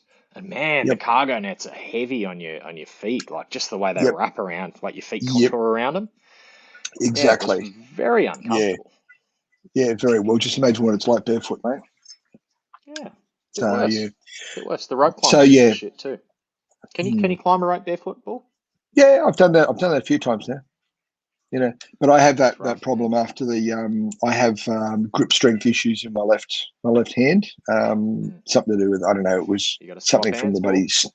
Well, it was something from the snake bite back in 2016, buddy. 2016 survival run. Snake? Yeah, small-eyed snake. One of the 8th most deadly or something. Caught a small-eyed snake, 8th most deadly in Australia. Didn't realise I got bit. I got bit on the back of the knee, right in the soft spot, and it was about 1 a.m. on the Saturday morning. I didn't even realise I got bitten because I was running down the side of the mountain, and I think he got the back of my Moxie Gator leggings. Moxie Gator, they saved my life. Read it, Moxie Gator. There is a gratuitous plug there for Moxie Gator. Darren Clark's. That's it, Darren Clark. Moxie Gators are really good. Obstacle Races, obstacleraces.com.au. They have the Moxies. Yeah. So Moxie Gators were good. The snake must have struck and hit the back of the Moxie Gators, didn't break the skin, and then hit me a second time. So he'd already sort of like spat a lot of his venom out. So that saved my life, I reckon, because I certainly didn't do anything to save my life because I was got bitten 1 a.m. on the Saturday morning, and Tuesday was before I went and got any medical attention. So, poor old snake, he curled up and died after about 6 hours. Were your Moxies pink, Paul? No, they were not. They were my original ones that I got from Darren, which are no longer available. And mine are pretty trash. I have a new pair. But I've hardly worn them because I like my old tried and true ones.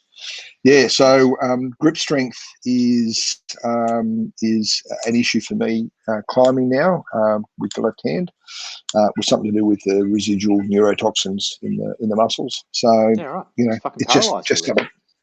Yeah, just something to live with. You live and learn.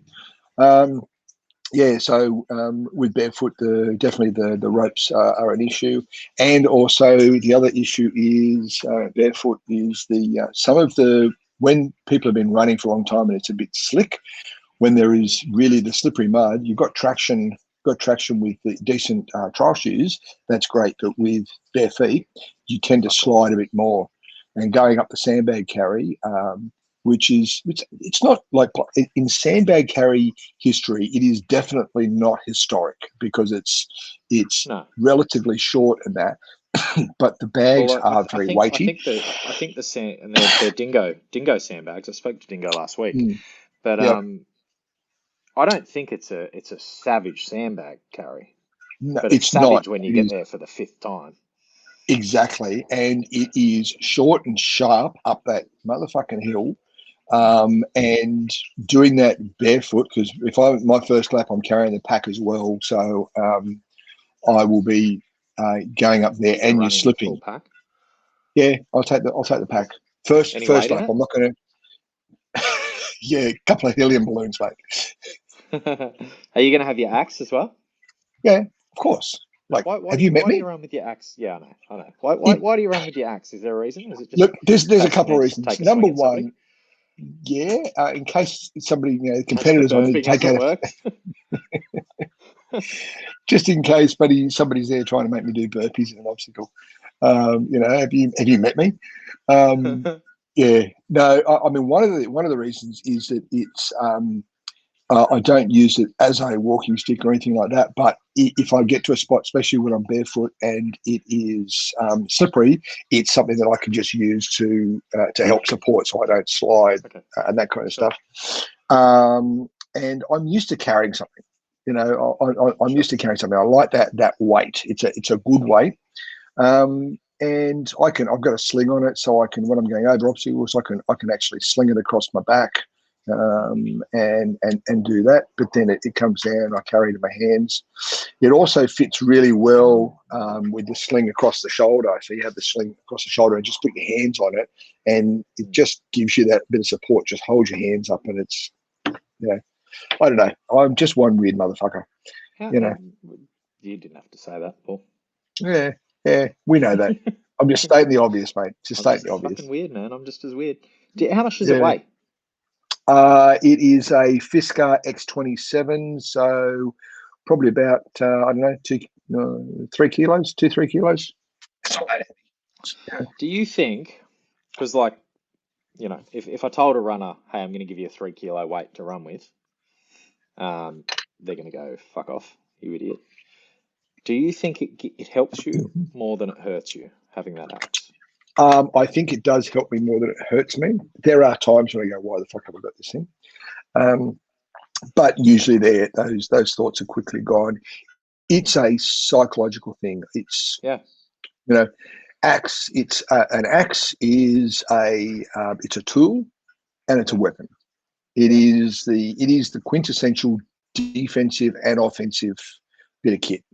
So I have either used it at Enduro to cut some timber Yeah. for the fire. We wanted something there. I will. When I'm training, I will go out and I'll run barefoot in some of the areas that I train in, and I'll come across a downed tree or something. So I'll cut a few logs.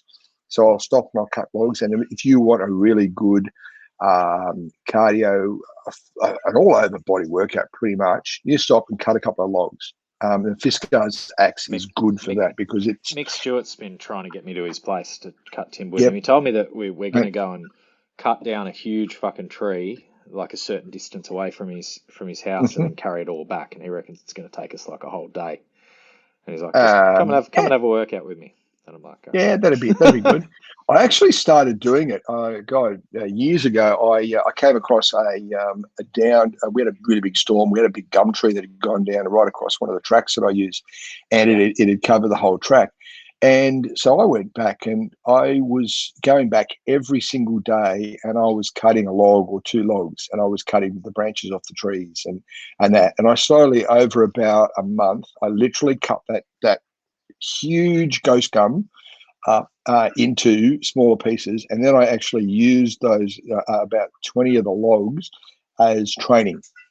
Yeah, And it's pretty cool. I don't know if you ever saw it, but I ran a competition, and it was called Name the Tree, and it was a competition. The best name for the tree they got a free log, and people could actually Oh, wow. bid for the rights to give me the exercise regime, the session for Oh, each of yeah. the logs. And some of those logs were 100 kilos. Sort of like a weird You form of prostitution, Bull. know, yeah, that's what I'm all about. And so I actually did that, and I got through a number of those before we had a fire come through and actually burn everything, including a lot of those logs. But and that was good. You know, the really heavy ones. It was like you had to make it. I actually put up how much they weighed. I brought a um, oh yes, yes, Mick, make him cut that ironbark by hand. Yes, You know I'm fucking in for it too, uh, Nick. Like, eventually, man, I'd be eventually I'll there. get I'd down be there. there. I'll do it. Yeah. So, but it was good. It was good. You know, I had people who were making, giving me sessions for, appropriate sessions for the 95, 96 kilo logs, that we were doing, tire flips with the logs, and that kind of stuff. Smaller ones, carry and drag. One big one that I literally had to roll 2 kilometers up to the place where I was actually moving everything to. So that was probably the worst of any of that, was the actual having to roll that motherfucking log 2 kilometers uphill. That was, that nearly destroyed Sounds me. fairly delightful, Bull. Yeah, but you've got to remember, it's going back to that whole getting comfortable being uncomfortable. Mm-hmm. It's going out of your way. When I was teaching myself how to run, I'd go out and I'd go for a run, and I was running on the road, and it was like, I'd slowly run a bit further, a bit further, a bit further. And it got to the point where I was now going, okay, now if I turn left here, it's another 100 meters and I'm home. So I turn right, and that's another 2K loop. I'd run into work, and I'd be running into work, and I'd get to one of to the bitumen track to go into work, and to the right there's a dirt trail called Telegraph Track, and I'd turn right, and then I'd turn right, then I'd turn right, and now I'm on a 10K loop. And I just ring work and say, hey, guys, I'm going to be an hour late because I'm out at Telegraph Track and I'm running. I keep turning right. Like, just go, for fuck's sake, Paul, whatever. Just get here when you can, and away I'd go. So, yeah, it was just one of those things, so if you can just trick your mind, it's not even about tricking your mind, just go out and do stuff and then go, yeah, today I'm going to turn right. And you just don't turn around and go back and go, yeah, I fucked this up. It's making the difficult choice, right? And that willpower is a muscle that you can flex, and the more often you flex it, the stronger it gets. And the more often you get home from work and you go, I'm just going to take the shoes off and get on the lounge and watch Netflix, and I'm not going to go to the gym. The more often you don't flex the muscle, the weaker it gets. It's a bad thing. So, and the good thing about barefoot running, being a barefooter, is that I don't have to worry about putting my shoes out ready to go for a run in the morning, because I literally get up, I put my pants on, put a shirt on, and I walk out the door, and that's it. I go and grab my log out the front, put the harness on Jethro, and off we go for a run. Carry a 30-kilo log while you're having a run or a walk or whatever. It's uncomfortable, and I see people who wear the molded weights in a pack, or the vests and that. And the vest is really great. I mean, if you're going to go out and you're going to walk, do a weighted walk, vest is a really good idea. But you want to step it up with the same weight. Carry that vest over your shoulder. Carry it, carry it on your head. Carry it in your arms. Like I've actually done 2Ks with the log, carrying it in the front carry position. Yeah. Oh my God, you want a good workout? Do something that is uncomfortable. Yep. What I do. It's what I do. And I think I probably picked a little bit of it up from you when you turned up to my boot camps with a log attached to a chain that you were dragging in the sand. But yeah, I used to work out with the vests on, and then I decided that it would be more uncomfortable for me to throw, instead of having like a 30-kilo vest on, I throw the 30-kilo sandbag in my pack and wear the pack, because the weight's a bit different. It's a lot harder to move, and I do that instead. But what I've started to like doing with clients, and I had Corey with me the other day, which we both chuck a vest on, and then we'll just go for a walk with a big sandbag. So we'll take like 25-kilo sandbags, and we'll walk along with them in your arms until we go, all right, we're going to walk up to that fucking tree with it like this, and then we're going to walk with it like this until the next tree, and then we're going to carry it in a suitcase carry on one hand, and you just get used to carrying this fucking annoying thing. and it just gets you used to it. And I said to Dom when the rain started tonight, if we finish the chat and it's still raining, I'm going to go out for a run, because it's going to be a bit shit, running in the wet at night. But reality is that's probably what enduro is going to be. So you got to get used to that discomfort, right? Exactly. I think I was actually in more discomfort. I think it was the last enduro that we had, when it was so dry and we were going through what should have been mud mile, and I literally had to pick my way through it. It was the slowest I'd ever been through mud mile, because all the mud had dried, and it was in huge different holes from all the cows walking through. Yeah, so you couldn't run because you were just going to snap your ankle. There you go, you're gone. Whereas, when it's been, waist deep in water and mud and mire and all that, it was better, Yeah. And here we were, dry as, no water, and it was like, oh, this is really uncomfortable. Does the strategy change, like from, say, somebody who hasn't done enduro before, going into their first True Grit enduro? Is there going to be a different strategy if it's dry compared to if it's wet? Are there do's and don'ts for either condition that you would say? I think there definitely are. Now, I mean, if you look at it, okay, temperature-wise, for a start, you've got people who are saying, okay, they're bringing wetsuits and that because they've always done that. I've never once worn a wetsuit. The closest I've ever gone was wearing Darren Clark's frog skins, and I've worn a frog skin top. That was all I've done.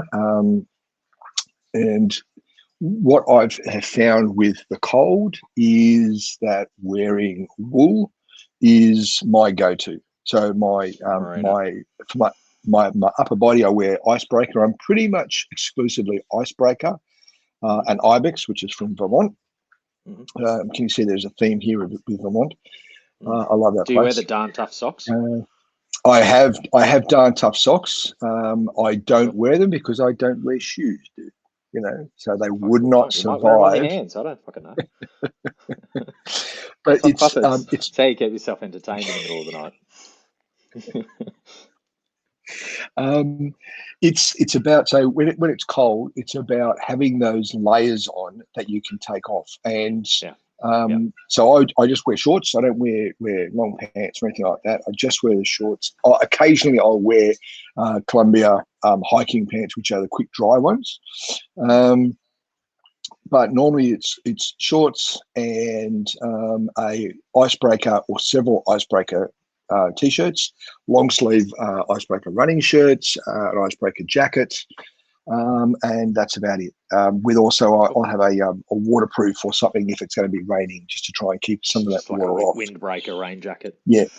The big thing I've found though is going across the P dam is, especially if it is full, and we've had a lot of rain over the last month or so, so I'm expecting the P dam to be pretty full. In that case, I would recommend to anyone is removing their top. If they've got several layers, remove them, and either, if they've got it, I always carry a couple of dry bags, so they weigh absolutely nothing when they're empty, but it means that I can get to the P dam. I can, as I'm approaching, I pull the shirts off, pull everything off, I shove it into the dry bag, zip it up, seal it up, swim across the P dam out the other side. I'll get usually one of the jackets or something out, and I'll dry myself off, warm myself up with that, and then I'll put my clothes back on. Now, obviously, your shorts are wet, and your shirt's going to be wet where it comes in contact, but it's much better to be warm and pretty dry. Number one, for your psychological impact is great.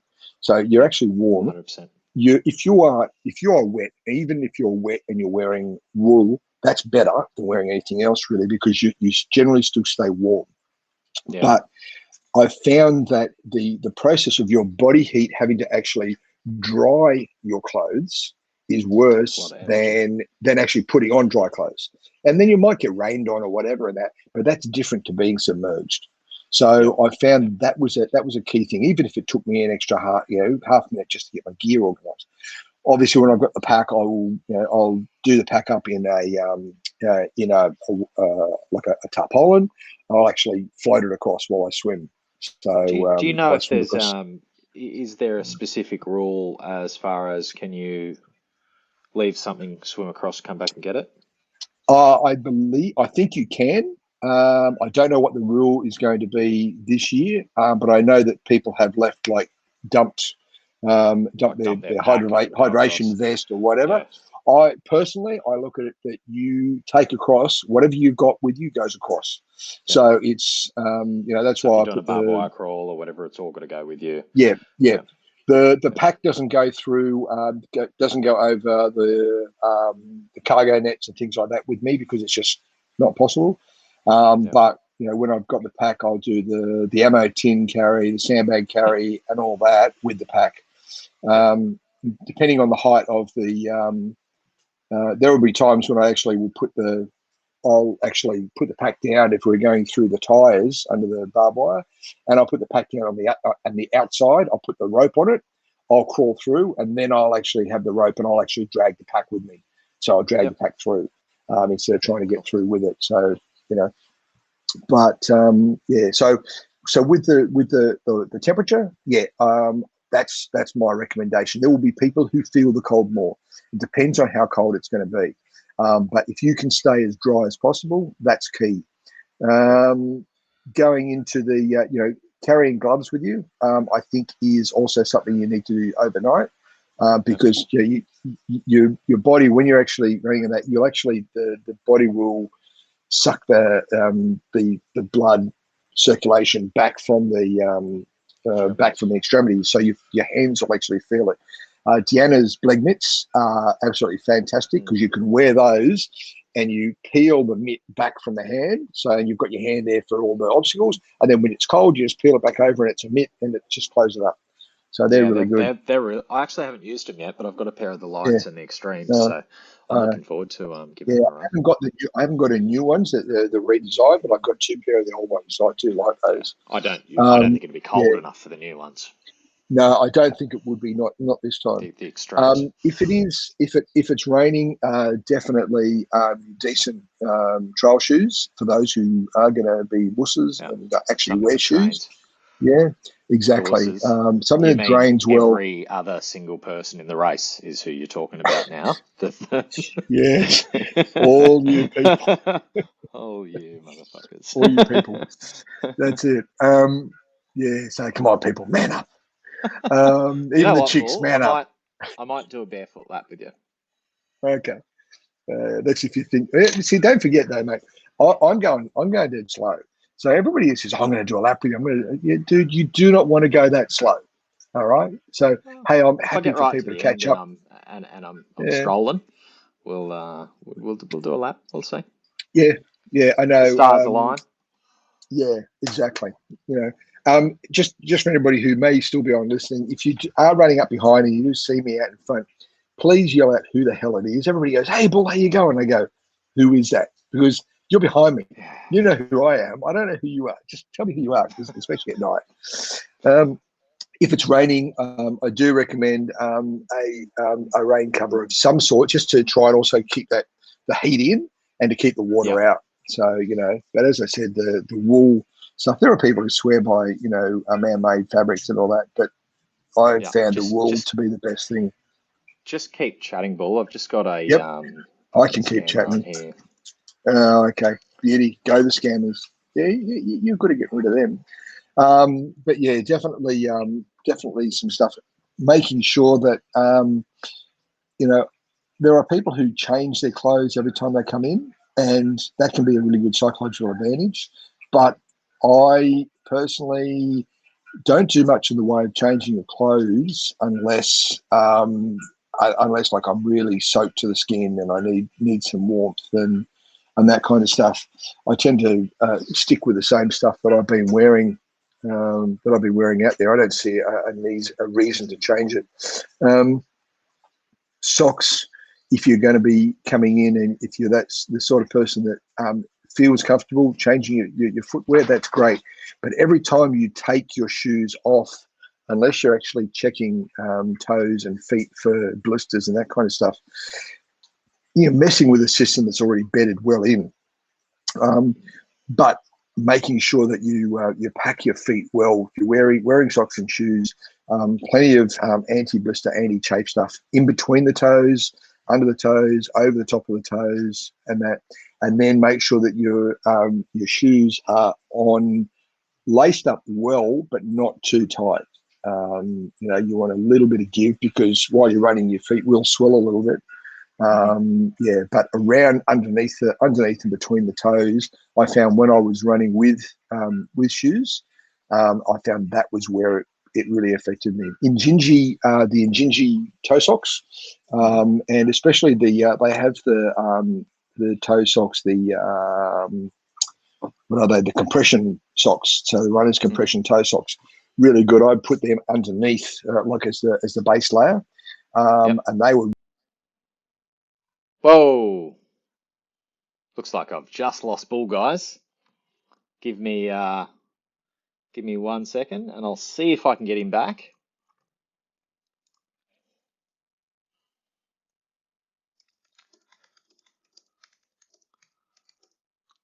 And sorry about that scammer that just came in, guys.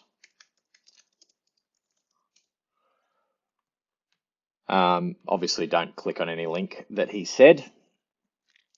We'll just run back through some comments while we're waiting for Jim to just jump back on. Hopefully, he sorts it out pretty quickly, because we are getting into some pretty good tips and tricks from the great man. So Andy Nobbs, after doing some 7+ hour runs last year, getting fairly bad chafe, ditched the undies under the compression and never happened again. I did the same thing, man. I don't usually wear underwear under my compression, but 1 year I did split my compression, and that got interesting. So Mickey Stewart says peanut butter and honey. Sharon saying great advice, thank you. Tammy Cox just got in from kids footy training. Mick Stewart, another approach is hitting caffeine every 6 hour in 6 hour increments to balance cycle fluctuation. Mick, remind me on Saturday to talk to you about, we'll schedule some Harder to Kill, and let's do an episode on caffeine, because there's a lot we could talk about, and it's a good one. Hammer Strength is a pre-workout. Cool. Dan Johnson did a GC Ultra with just water and Hammer, Endurolites Extreme, and Anti-Fatigue. So good. Yeah, they are really, really good products. I'm a big fan of the Endurolites, the Anti-Fatigue, the Anti-Ammonia caps as well. I do need to get some more of those for Enduro, so they're one of the few supplements that I actually use. Emily Claxton says Nippies. Not sure what Nippies is. Maybe, I have no idea. Benny saying thanks, fellas, and that was one from Mick earlier. It looks like Bull is getting his side sorted, so give me a moment, and I think he just tells me he's entering now, so he should ring, and I'll let him in. A couple of you guys are hanging around, so I appreciate that. Let's see. Let me know too if there are any questions that we haven't covered. Here's Bull. Hello, sir. Your laptop ran out of charge, didn't it? Yeah, mate. Didn't come up with a warning. Hey, you're about dead. It happens, mate. It's not the first time it's happened on my podcast. Somebody's laptop's ran out of charge. I think Shannon Daly did it from WA. Oh, that's funny. So you were talking about liberally applying the goo stuff all over your toes and toe socks and. Yep. Yeah, exactly. I think feet and toes are probably the biggest issue anybody can have, because once your feet are cooked, that's it. You're done. You know, when I had that big ass blood blister on my foot, that underneath, that was it. It was just like, no, I'm not going out again. So yeah, that's one of the things that you just can't really come back from. So yeah, so look after your feet. And it's a thing that isn't an issue in a 6 hour race or an 8 hour race. Like, yeah, you'll get blisters and that will happen if you've got the wrong shoes or wrong socks, but let's assume that you're wearing the right shoes and the right socks. It's a different game when you're running or on your feet for 24 hours in the wet. You have to manage this shit. Like it's a problem. It's something that you have to be very proactive about, staying on top of. Yeah. A big thing, this is something that Taylor Quavis was doing at Death Race. He was actually managing people's feet when we'd pulled out. And he was actually putting bag balm on people's feet. So shoes and socks off, bag balm, and then covering it in talcum powder. Nice. So bag balm and job. That was doing the job. I'll tell you what, I saw a photo today and I think I screenshotted it because I was like, that's fucking fantastic. I'll see if I can find it. But just as you were talking about putting, it's probably going to not be good. But talking about putting like the balm on people's feet, pit crew have to do some deplorable things, don't they? Yes, they do. They do. Trail and ultra running. I'm trying to work out where it was. I think it was in the trail and ultra running group, but it was a fucking picture about a guy like sucking somebody's toes. Like if your pit crew doesn't do this, are they really pit crew or something like that? I was like, what the fuck? Yeah, awesome. No thanks. But anyway, I'll see if I can find it. But he was doing the goo and then talcum powder. Yep. And that was fixing it. Yep, that'll do it. That'll help. But once you've got your blisters or you've got skin pelting off, whatever, you're not going back for that. If you've got splits in your feet, splits in your toe, that's it. Yeah, you may as well just say, hey, I'm now going to be here and have a good time and be with my mates and, not do anything more because you're done at that point. Once your feet are cooked. This is what we were talking about, like real early in the chat. Things are going to whisper to you and then they're going to talk to you and then they're going to scream at you. And if you wait until they're screaming, you're fucked. You've gone too far. But if you go, oh, something doesn't feel right, I'm just going to pop my shoe off real quick and just have a look at this. And if you're, if you're near the pit, then you wait till you get in the pit. If you're 5 k's from the pit, then just stop, pop your shoe off. And there is nothing wrong with carrying a small first aid kit, especially for your feet. If you can carry some decent, you've got some decent waterproof and very good adhesive Band-Aids, something like that, just something to be able to put onto an area to stop that rubbing, so that you can actually recover from. Then do it. I mean, it doesn't take a lot of weight in your gear, unless you are somebody who's like Lockie, who is running at an obnoxious pace the entire race. You don't need to worry about that shit, But look, outside of that, I don't think the guys who are the fucking proper athletes and they're out there to have a crack and they're going to run the whole time. I don't think they're jumping on this, Q&A to get last minute tips either. It's not their first rodeo. Oh, they're really? Guys. Unless they came on to take the piss. Because the band that'd be Brendan Hunt. That'd be Brendan Hunt coming in here. I was with him on the weekend. At the Mackenzie Method Camp. It was good. It was good fun. Good catching up with the Hunts. Nice. Also, I was just trying to find that photo, and I googled toe sucking ultra, and don't Google that because that's a porn genre.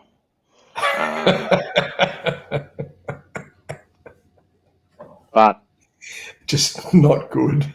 The government is tracking everything that I've Googled, and I'm sure I'm on a list. I think I'm on several lists because I've Googled some fucked up things. It used to be when I was teaching myself to like how to use Photoshop, I used to try and find really strange photos and then Photoshop my mates' faces into them. And it everyone automatically thinks porn, but it wasn't porn. It was like just real weird photographs. There's some really, really strange photos on the internet, but you have to Google some weird things to get there. Okay. I will take your word for it, my friend. So I'm on a watch list. Yeah. So we were talking about the arch of your right foot, but I found just some simple tape fix it. Yep. Yeah. Yeah, and that's the thing. There is a lot of times it's a simple remedy, just putting some tape in the right spot, in the right place at the right time. But Just get the on shape that where shit it straight rubs. away. Yeah, Yep. get on that shit straight away. Another thing that you mentioned, and it's something that I want to sort of double back to, because I asked you a while back about the axe, and we were talking about why you carry it, and you said there's a bit of psychological reason, that you carry that axe. And I was interested to see whether you think it's a hindrance or a help. Because if you're going out onto a course like a 24-hour enduro and you're not running at a breakneck pace, you can afford to carry a little bit more, and it's not really going to slow you down. But having access to things that might bring you a little bit more comfort will just make it so much easier to get through. Like for you, it might be the axe, but it might also be the dry bag. It might be the race tape. It might, whatever it is, it might just be a couple of things that in the scheme of things, you think, well, I'm going to go and run, 50 Ks, whatever it is. I don't really want to put all this shit in a backpack, but it's different if a lot of it's going to be like a forced hike. You can afford that little bit of extra weight, but when you need things, they're on hand. So I think it's being real with yourself in what your pace is going to be and what you think you'll need. Like I was talking to one of my athletes today, and he said, how cold is it going to get? What do I do? When should I put the frog skins on or anything like that? And I said, look, if you're running, don't underestimate how hot you're going to be when you can run. And don't underestimate how fucking cold you're going to get when you can't run anymore.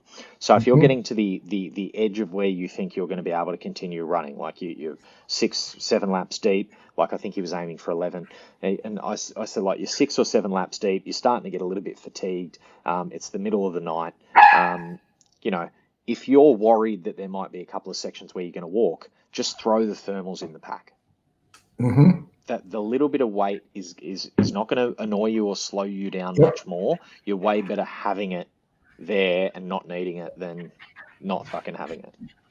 Exactly, and that's the key thing that I've got with the use of the icebreaker stuff, because the wool is really lightweight, and I'm not talking heavy jackets or anything like that. I'm talking a couple of a long sleeve hooded wool vest or something, so that you can you've got the warmth from the wool, and you've got that weight, and it's dry, and making sure that it's dry, that's key.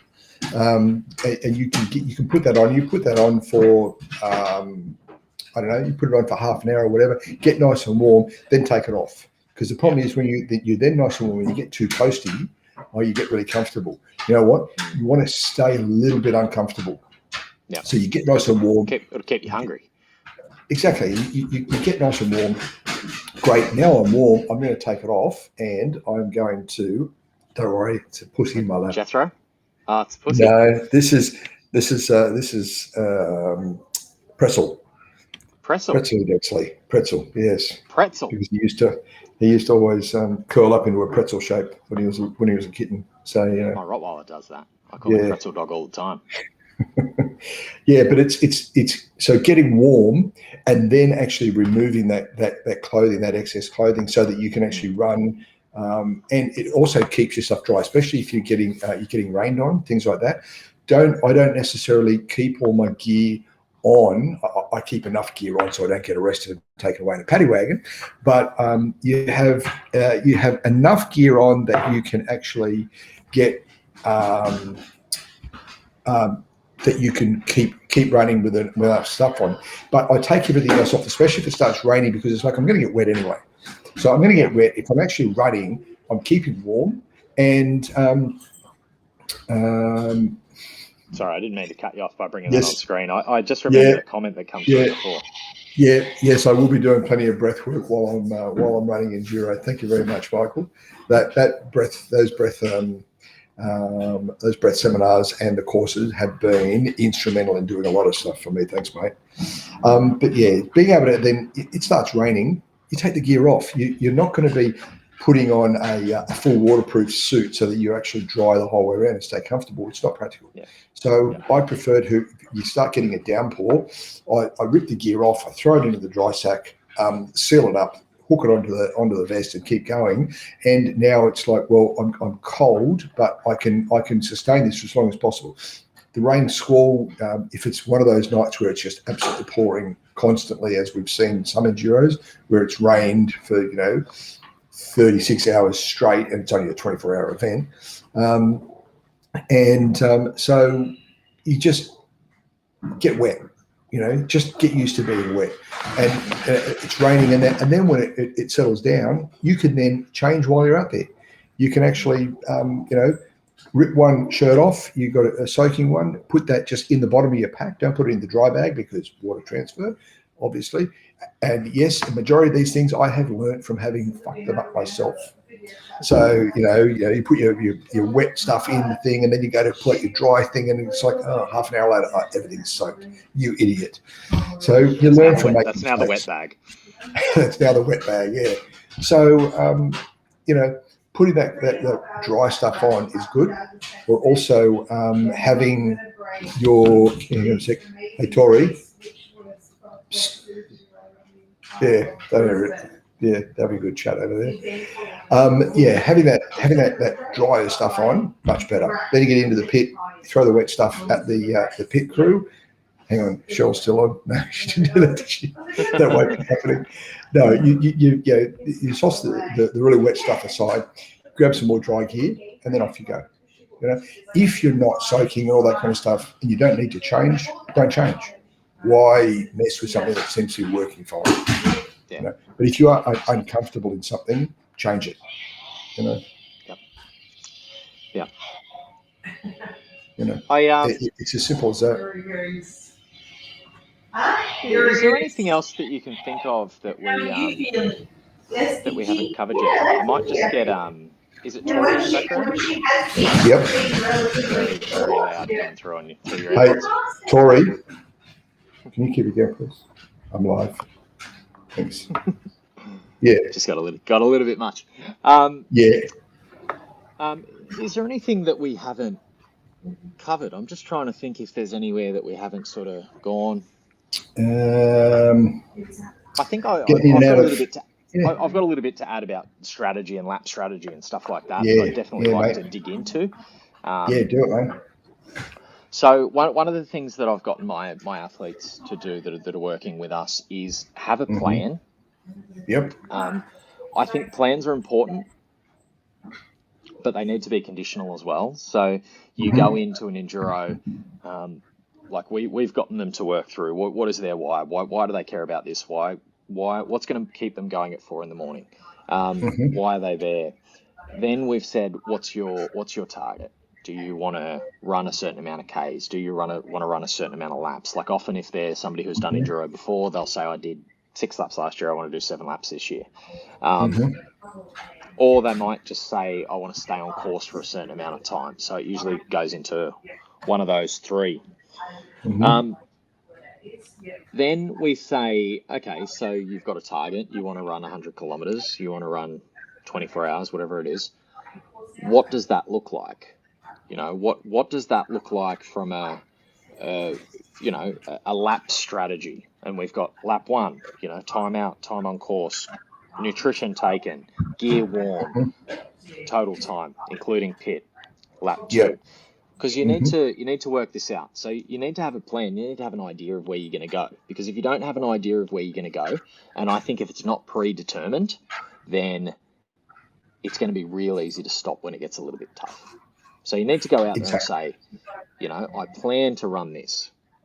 And then you need to be able to back and chunk that plan down into steps that make sense, that all form the larger whole, right? Yep. So if I know I'm going to run 100 Ks and I start out my lap strategy is taking 3 hours per lap, that's not a sustainable strategy. Like I haven't worked the fucking numbers out. But if I know I'm going to run, like me personally, my strategy is pretty close to my first 3 or 4 laps. I want to run 1 hour 30, including pits. And then I'll start going for 2 hour laps. And then probably once the sun comes up, I'll hopefully go for a speedier 1 or 2 towards the end. And that's well ahead of my 11 lap target. Yep. So there's a fair bit of wiggle room for a couple of long pit laps and things to go wrong in that. So it needs to make sense. Then you need to look at it realistically and say, you know, it makes sense logically on paper, but does it make sense with me being able to achieve that? And you need to just be very fucking real with yourself. So I think it's important that you have, if everything goes well, this is how it's going to happen. And this is probably where I'm going to sit, and I've got to be happy with that. Yep. But then you also have to have if all fucking hell breaks loose, if my hip flexor goes 4 laps in, what the fuck am I going to do? Because you need to be able to, you said before, you know, you're going to, there's a pretty good chance that you're going to set something and not be able to do it, or you're going to hit a roadblock that you didn't see. And we throw around the failure word, whatever you want to call it. You know, we're all out there to find our limits, and chances are pretty high you're going to find limits. So you need to be able to come to terms with that and say, well, today wasn't my day, or I had a gear failure, or you know, my nutrition didn't work out, and you want to have some sort of contingency plan. So you want to say, well, if my body doesn't behave and do what I want it to do, my new goal is not 11 laps, it's 9 laps, but I want to stay out on course the whole 24 hours. Yeah. And that's sort of how I've gone about, you know, getting my athletes to strategize, and they'll actually submit that strategy direct to us, and we'll have it sort of for them during the event. Do you have anything to add there, Bull, about sort of goal setting and how you tackle that? I think it's being able to make those changes as you see fit. You come in, if you're coming in and you're cooked, and you're cooked, and you're like, I don't want to, you know, I don't want to go out anymore. I'm just done. It's like, well, look, you know, take a break. Have a bit of a lay down. If you need to have a sleep, have a sleep. If you wanted to do 11 laps and you've only at lap 5 and your hip flexor is cooked and all that, work on that. Take some Voltaren, or take some, you know, have some whatever. Get someone to massage you. See how you feel. Don't just look at it and go, okay, breathe. I've had my pity party. Let me have my pity party. I'm here. I'm just going to spit the dummy. I'm going to throw the toys out of the cot, and then I'm just going to stop and reassess. Okay, what am I going to do? I'm going to walk around. I'm going to go, you know, I know you talk about not going anywhere near the fire, but I'm going to go out there. I'm going to socialise a bit. I'm going to stand around. I'm going to guarantee I will not sit down. I will not get comfy sitting there in front of the fire like I've done, you know, before. You get comfy and that's it. You're stuffed. So I'm going to go out there. I'm going to actually talk to some people. You definitely cooked. You know, talk to some people, see where we go from here, and then come back. You know, and that's going to be my strategy. I'm planning that as part of my strategy to go out because I want to catch up with people. And if I plan to actually have a little break, go and catch up with people, I can do that. I can sustain that. I'm sustain it each lap and do that. But I think the big thing is to realize there is the distinct possibility you are going to hit that wall. You are going to hit that pity party. Make yourself a goal. If you hit that pity party, all right, 30 minutes, I'm going to throw the dummy. I'm going to throw the toys out of the cot for 30 minutes. I'm going to split the dummy. I'm going to have that shitty time. I'm going to cry. I'm going to curse everybody for 30 minutes. At the end of that time, reassess and go, all right, let's move on. Okay, I've had that pity party. Now it's time to crack on again. Am I going to do this, or am I going to pull the pin? But you've got to realize if you pull the pin and you hand back your chip, that's it. Time's done. You know, you're done. If you decide I'm going to keep my chip on me and I'm going to actually have 2 hours sleep, I'm going to have 3 hours sleep. I think Lockie actually had one year where he actually had to sleep, and he slept for an hour or 2 hours longer than he had planned to, and somebody else beat him or came close to him or something because he'd had that sleep. So, but if that's what you want to do, imagine being so far ahead of the competition that you accidentally oversleep by 2 hours, and somebody nearly catches you and takes your victory. Exactly. Yeah. So it's just crazy. Did you see he's not running? Yes, I did see, and I looked at that and I go, all kudos to him. I mean, I think he's undefeated. So I think he's undefeated. So it's like, you know, so if that's the case, then, you know, what a way to go out. You know, go out undefeated champion. So, you know, the man is a legend. I just love the fact that he will lap me, 20 times while I'm out there. Yeah. You know, I've done 1 lap and he's done 6. Well, he did 15 last year. And exactly. Still had a little bit of time up his sleeve. So, Sorry to cut you in there, mate. Yeah, mate. So I just think that you need to make that, have that decision of how far you're willing to go, and be prepared to say either I need to just, I'm done, and if you're done, be done, and be happy with that decision, and then walk away with your head up and go, I have done as much. And you know what?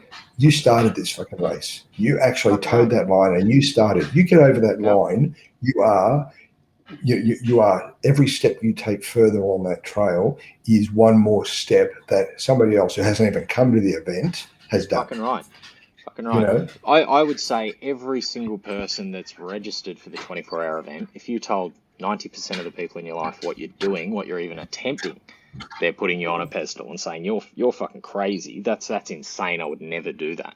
And it's funny when you see people really beat themselves up and they're like, oh fuck, I had to pull out. I got an injury, or I made a bad nutrition choice, and it's devastating. It's personally devastating when that happens, especially if it's a mistake, especially if you've made an error and you know you did. But people will often like get real hard on themselves, and it's like, man, you gotta put this in context. Like, most people won't even attempt this. Like, you're already in the 1% of the 1% of the fucking crazies.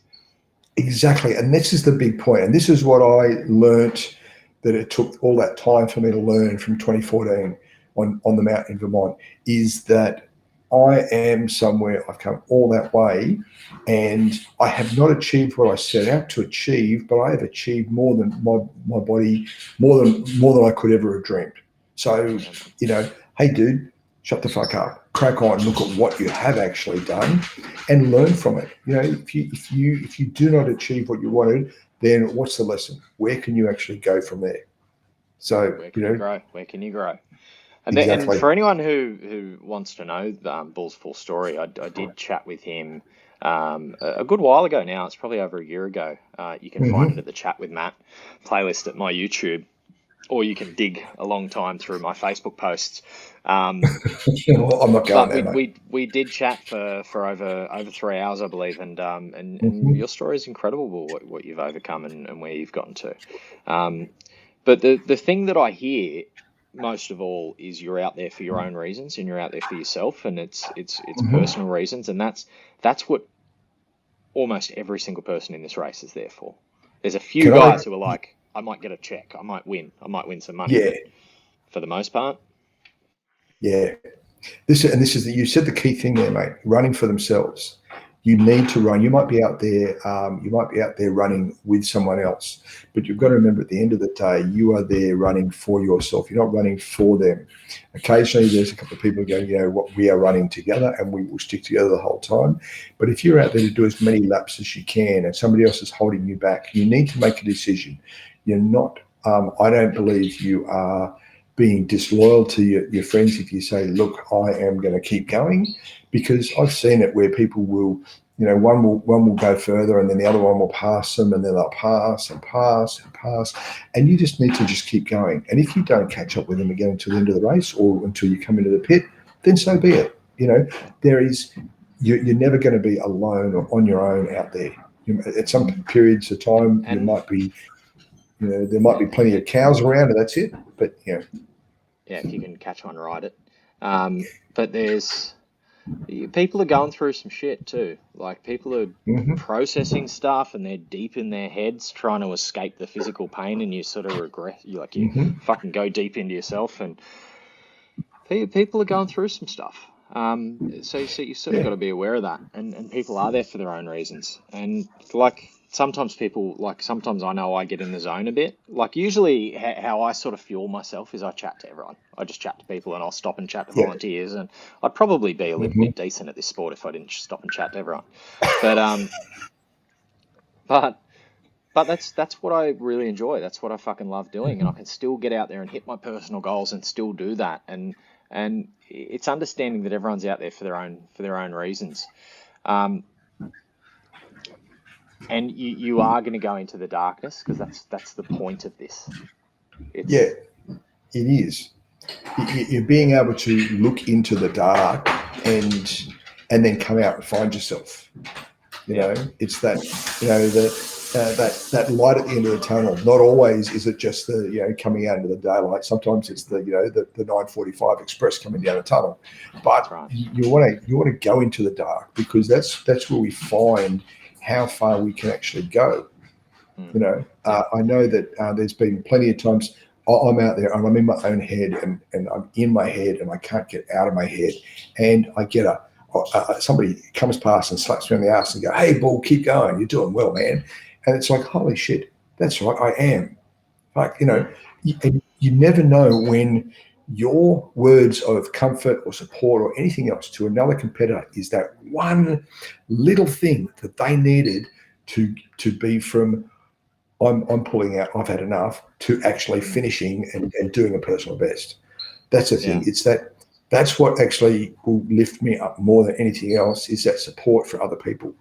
It's we don't, people will support me, but it's when I get to support other people, that is the thing that drives me further. And most people are the same. You're stronger when you're shouldering a burden. Absolutely. The carrying across thing in religion. Yeah. That's what it's all about. And it is a very, very powerful thing. That's honestly what keeps me going, is keeping other people going, and slapping Bull on the ass as I run past. Yeah, I think I can remember the very first 12-hour hurricane heat down in Geelong, and the sun was up, and we're running along, and I was running at the back because as cryptator. But when we actually started, majority of people don't realise that when we started the race, I was actually a competitor when we started the hurricane heat, and I was always going to be a cryptator, but it was supposed to be planned that way. So I was carrying a pack with exactly the same weight as all the rest of the competitors, right? Then I'm actually cryptator. I'm assisting in running this event. I carried that pack the whole night. So I'm actually doing everything. I did. Wow. So I did it. But I was actually as a cryptator with that. But I'm carrying a pack. So I'm carrying with all that gear. We get to the morning, and I have got the stragglers, and Max Lacey is saying on the radio, and he's saying they need to be at a certain point by this time. If they're not at that road by the time I count to 20, they're done. They're cut. And I am at the back of the pack and pushing these people on, and I'm exhausted because I've been doing just about everything they've been doing. And I felt no pain. I felt no fatigue or anything, because all I was intent on was getting those motherfuckers up to that place where they could actually continue that event. And that's all it was. And they're in pain, they're crying, they're in agony. And it's like, they're saying, don't push me any further, don't push me any further. And it's like, dude, you're not face down yet. You're not broken. Yeah. You're hurting. If you're hurting, you're not broken. Yeah. Mate, that's all right. Fill your boots.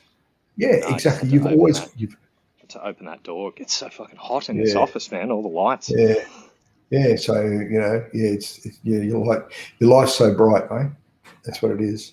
Office is bright. But it's just that pushing the envelope, and and that's the thing, and that's what will get most people through. So you'll find you're actually out there, and you'll actually talk to other people and tell them how what a good job they're doing, how fantastic they're doing, all that, and it uplifts you. It probably makes you feel better than it does the people you've been talking to. It does, man. It does.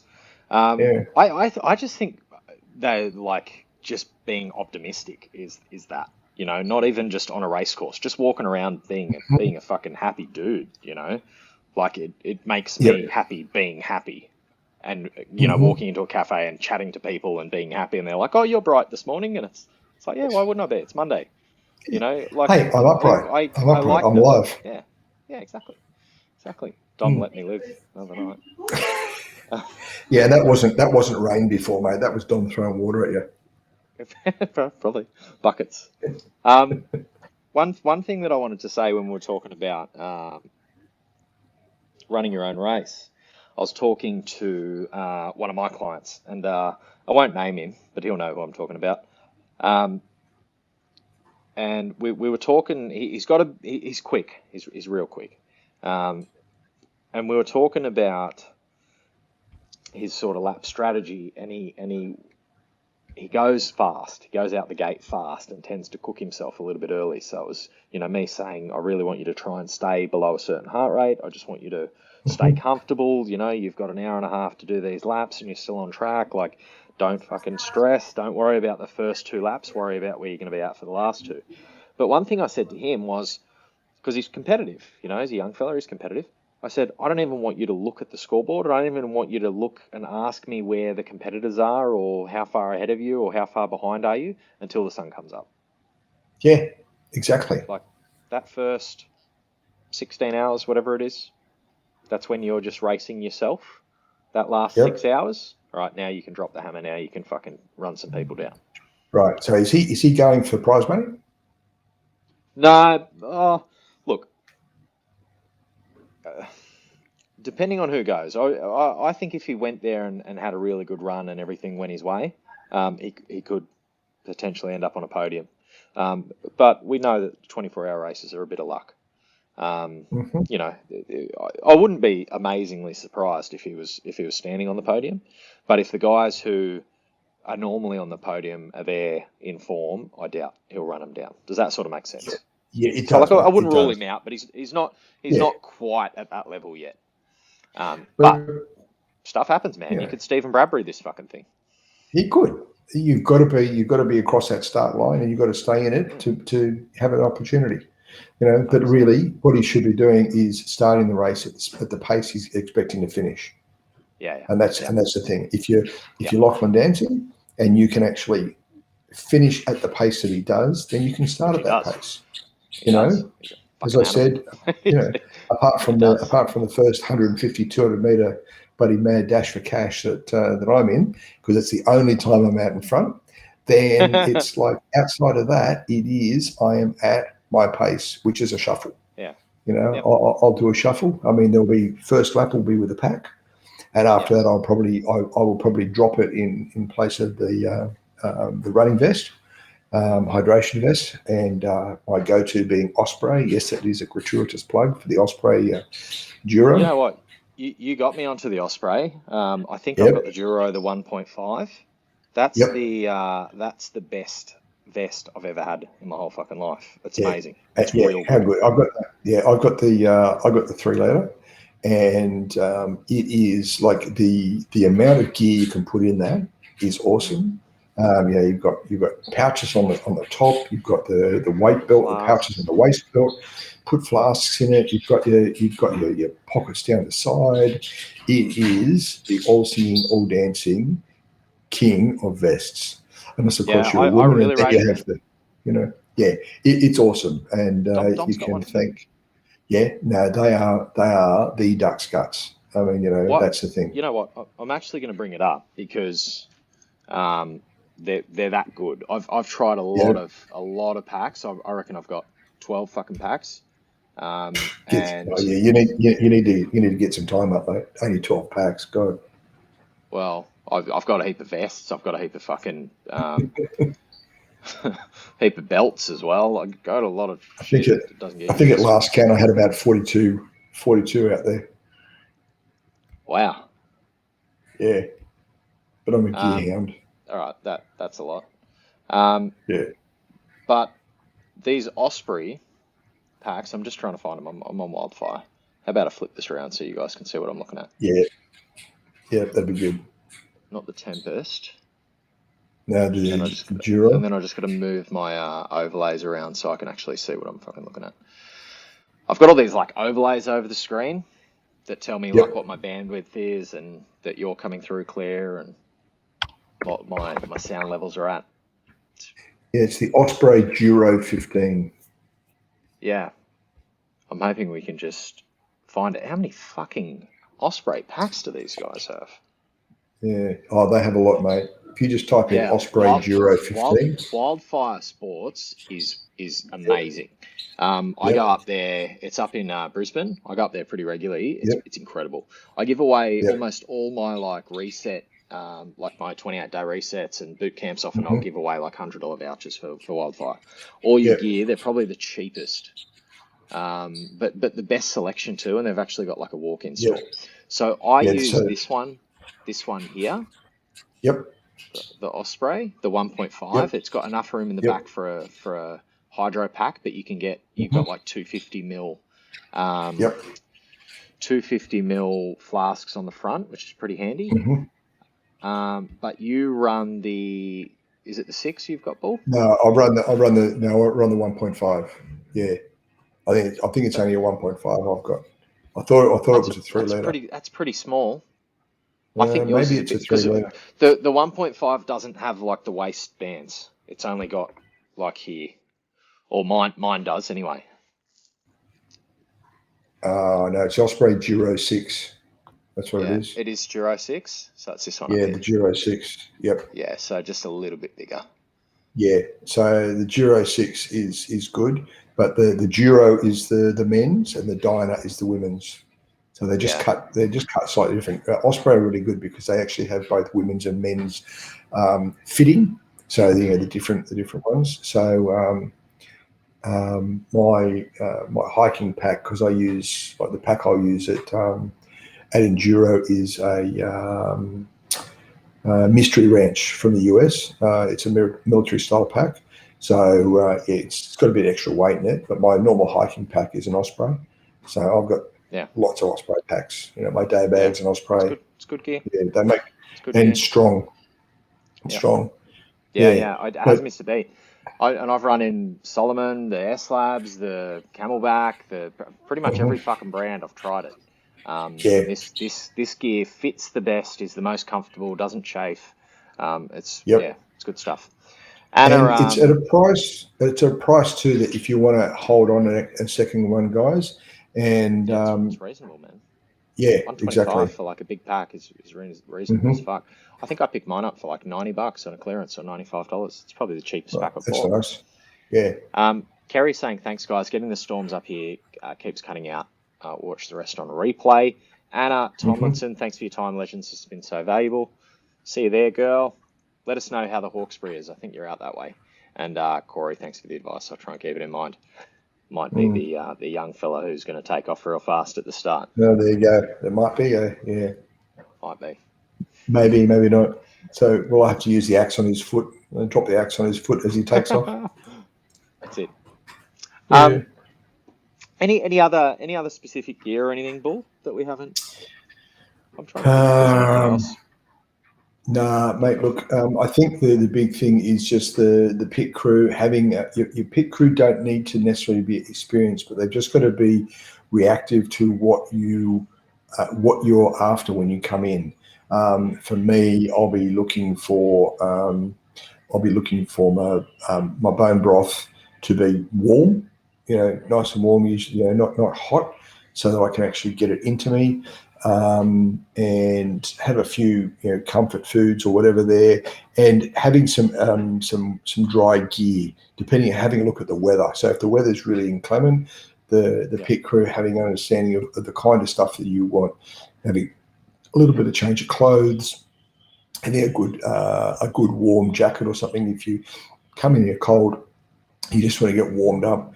Some towels to be able to dry off and that kind of stuff. So I think the pit crew is the unsung heroes of Enduro. Sitting there for anywhere between an hour and 4 hours or 5 hours, depending on how long it takes me to get back, and being there to look after all your needs. So the biggest thing I've said, I saw one racer, but abused their pit crew one time, and it was pretty much pummeled by everybody around him for abusing his pit crew. It's like, I'm sorry. Yeah, he's out there, having, as he said, out there having a ball, but he's doing it. He's doing it tough. Oh, you're doing it tough, dude. These people have got to sit back here and wait for you to come in and abuse them. Yeah, you're not doing it tough. Yeah. So that's it. Just be a little bit for the pit crew. Just be as efficient and as ready as you can be to respond to whatever they want. But don't panic. Yeah. Also, know that any of your racers are probably about as stressed as they've ever been, like short-term acute stress, potentially as they've ever been in their whole fucking life. Yeah, exactly. People get a bit short. I think one of the reasons I get along so well with Dom is we don't really get offended. We can be pretty blunt with each other, and we just don't get offended. Yep. And yeah, because you can sometimes you can get a bit short, and it's not intentional. And sometimes other races can get a bit short, and just know that they're going through some shit. You know, they're Yeah, exactly. But they so could be try not they to could be take on it. a lap where they're in a personal hell. Yeah, try not to take it personally, and just be efficient. Get in, get what they want, and then. But remember, pit crew, it's your job to get them back out. If their plan is to have 5 minute pit maximum, you set a timer and you then get them out and say, why the fuck are you here? You are not here to have a good time. You are here to, to be getting comfortable being uncomfortable. So, 100%. yeah, and just talking. Wayne, definitely those packs are they are the good gear, mate. Yeah, the Ospreys are good. Andy Nobbs saying choice of headlamp. I run Black Diamond gear. Bull, I think I've seen you in a Petzl. Am I correct? Negative. No, I have Black Diamond. But the one I use is old school. It's the one that's got the strap over the top as well. So it's got the 3 straps, and it's double A, and it's the battery pack sits on the back. Yeah. I rate that. I've had so many people say, "Oh yeah, but if it's got the strap on the top, you can't put it around your neck." It's like, dude, all you've got to do is pull it like this, and it just goes around your neck. It's like, oh yeah, you idiot. I wear the same one, Bull. So I think you're talking about this, the Icon 700. That's the one. That's what I run as well. I do find it can be a bit of a bitch. So if I run 2, but it's just a bit big. But it's great when it's dark. So, which is obviously when you fucking have a headlamp on. But I mean, like if you're going out in a little bit of twilight, I might throw the Storm on. And the 400 is the lumens. So the 700's obviously got a fair bit more punch, but it's a little bit heavier, and it's a little bit, when you're going up on the rope traverse and it's on your head, you've got to be a bit conscious that it doesn't fall off. Whereas these Storms are usually what I wear in hurricane heat. Because you're not moving as fast in a hurricane heat. You don't need quite as much light. These Black Diamond Storms, they usually run at Anaconda. You can get them. You can usually pick them up on discount for about 89, 90, 95 bucks. Just be careful because they're going through some old stock at Anaconda. They're selling out of the Storm 375s. So just don't accidentally pick up a 375. Get the 400, which is the newer one, which is a little bit brighter. But bang for buck. Spend the money, get the right gear, and it will last you years. Just make sure you take like the batteries out of it at the end of the event, because you don't want to go, if you left your batteries in 2019 Enduro, and you now need it for the first time, it could be fucked. Exactly. Big thing to remember too is that with your torch, I normally keep it around my neck. I don't put it on my head unless I really need to be able to find something, and I've got both hands. Have you ever looked into the running belt lights? I've looked at those. I prefer it so that I've actually got it here where I'm used to it. Directional. I mean, you just got to remember I'm old school. I'm old. So I just, I get a bit set in my ways and that, and I just prefer that it's here. If I need it up, I can move it around and shine it where I want it, or I just leave it here. It just gives me that light here. Quite often, though, you'll find me actually running along with the headlamp turned off completely, or set on red. Setting on red is good because you can see enough. It gives you your night vision. Yeah, it gives you your night vision and all that, and you're good to go. But the big thing is whatever is comfortable for you. Don't just go minimalistic because you think it looks cool because you really got a tiny, tiny, tiny, tiny little headlamp. You want something that's going to fit what you need. But the other thing too, the biggest thing is battery changes. It's got to be easy to change batteries with cold fingers out in the middle of nowhere. If it's one of those tiny ones that you've got to get your fingernail in the right spot and pop it open, you've got 3 tiny little AAA batteries in there to replace and all that kind of stuff. Maybe that's not the torch for you. Okay. Yeah, I rate these. I reckon these here are probably the best sort of around what you're going to spend for what you're going to get, bang for buck. This is obviously, I think that's Dominica's one. I've got that one. And this is the American site, so nearly double that. I'm pretty price sure in the Australia. Storm 400 is pretty much waterproof as well. Yeah, I believe it is. Yeah. So But that's the thing. They're real easy to change batteries. It's just good. Yeah, Bring a spare headlamp as well. Get a little $15 Kathmandu one just in case. I don't even rate that though. What I normally do is I'll go and buy two of the same. Then I've got two of the same. I guess it depends how much you want to spend too. Exactly. But you I've been doing this for a while. You just told me you had 42 packs, so we know how much you're in. But for somebody just getting into the sport, or they're maybe going to do one enduro and they're never going to do it again. And this is what I say to clients too when they say, "Well, do I go and buy frog skins? Do I go and get this? Do I go and get that?" And I'm like, "Well, how much do you want to spend? How serious are you about this event, and how likely do you think you're gonna do it again? If this is the first of many, go and buy the right gear. But if this is just you're dipping a toe in the water and you just want to see what you're capable of, maybe do it a little bit more budget, and it's not going to slow you down much. But get a bit smarter about it. Exactly. Yeah. I mean, that's the thing is I've been when I find a device that works, for a bit of kit that works, I like it, then I get a second, perhaps even a third, and put them away for when these ones now are busted a few years down the track, and I need to replace. Oh, they don't make that anymore. Great. Yeah. So and look, 100%. That's what I do as well, because I'm I'm not going anywhere. I plan to stick around. Andy's just said I use LED Lenser 14.2R and their 7.1R, plus I have a backup 14.2. Yeah.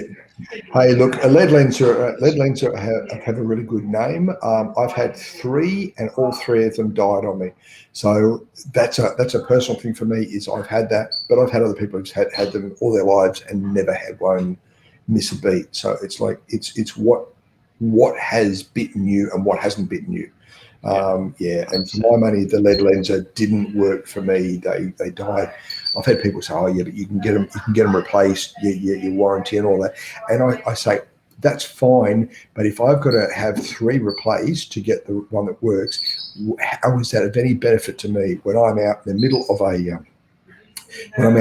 an event and the thing dies on me? Do I get them to come and replace them for me in the middle of the event? No. That was my issue. So that was just my bad luck story, and that's just coloured the way I actually I deal with it now. It's got some fucking lumens on it. Yeah, they do. That's daytime.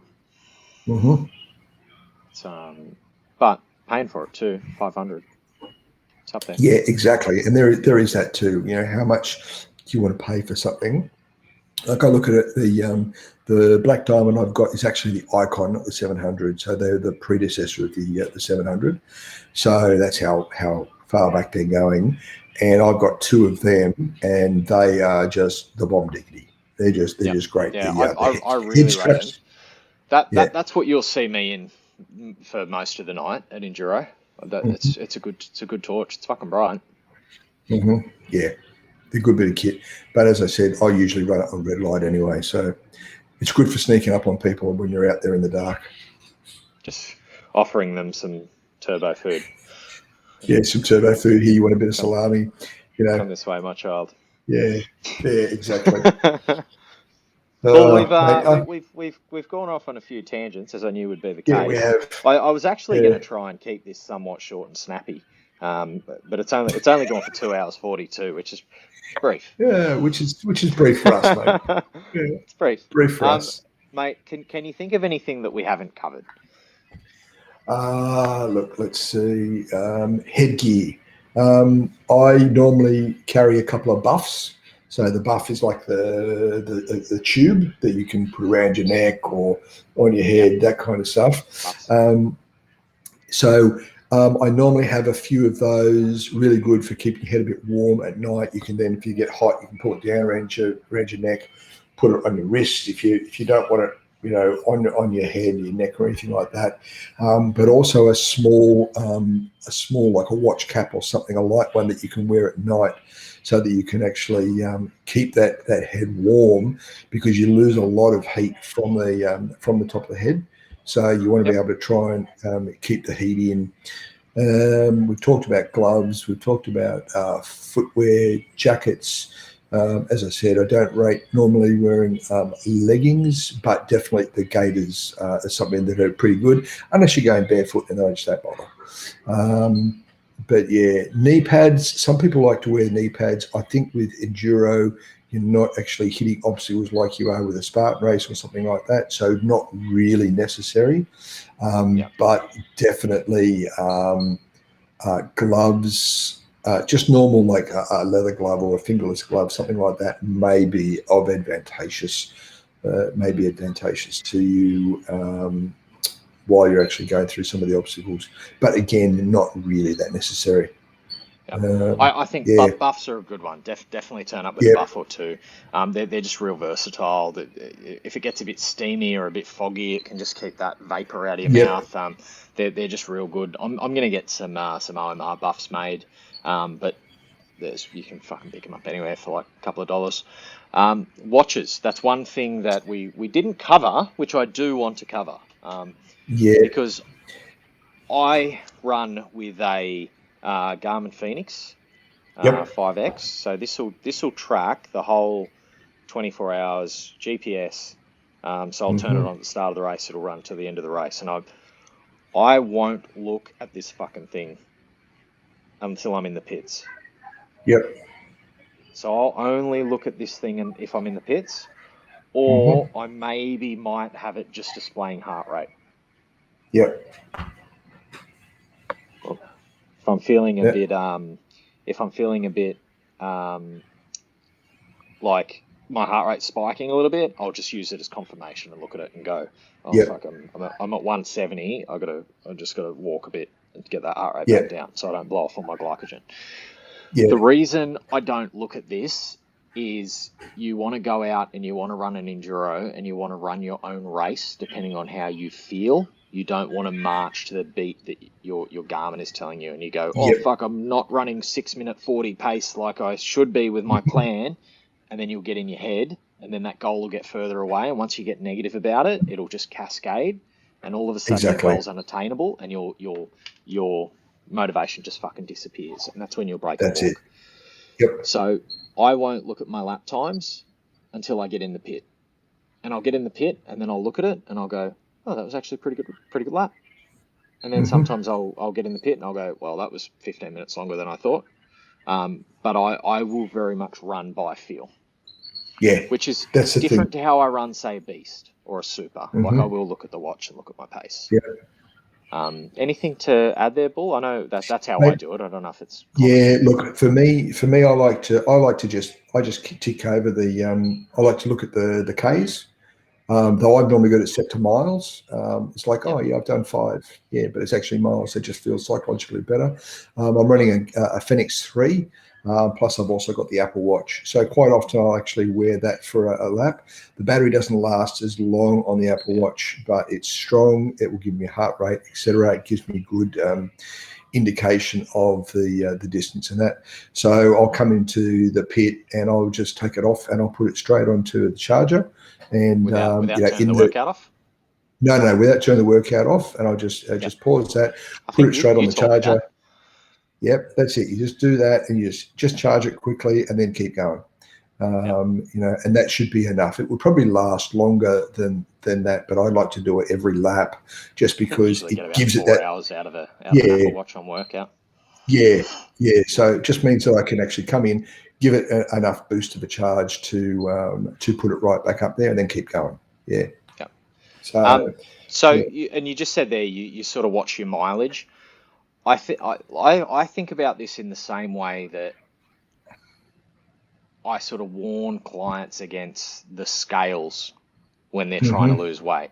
Like you have to look at the watch as data, and that's it. As soon as you start attaching emotion to that data, you get in problems. Yeah. And this is where people get in trouble with the scales.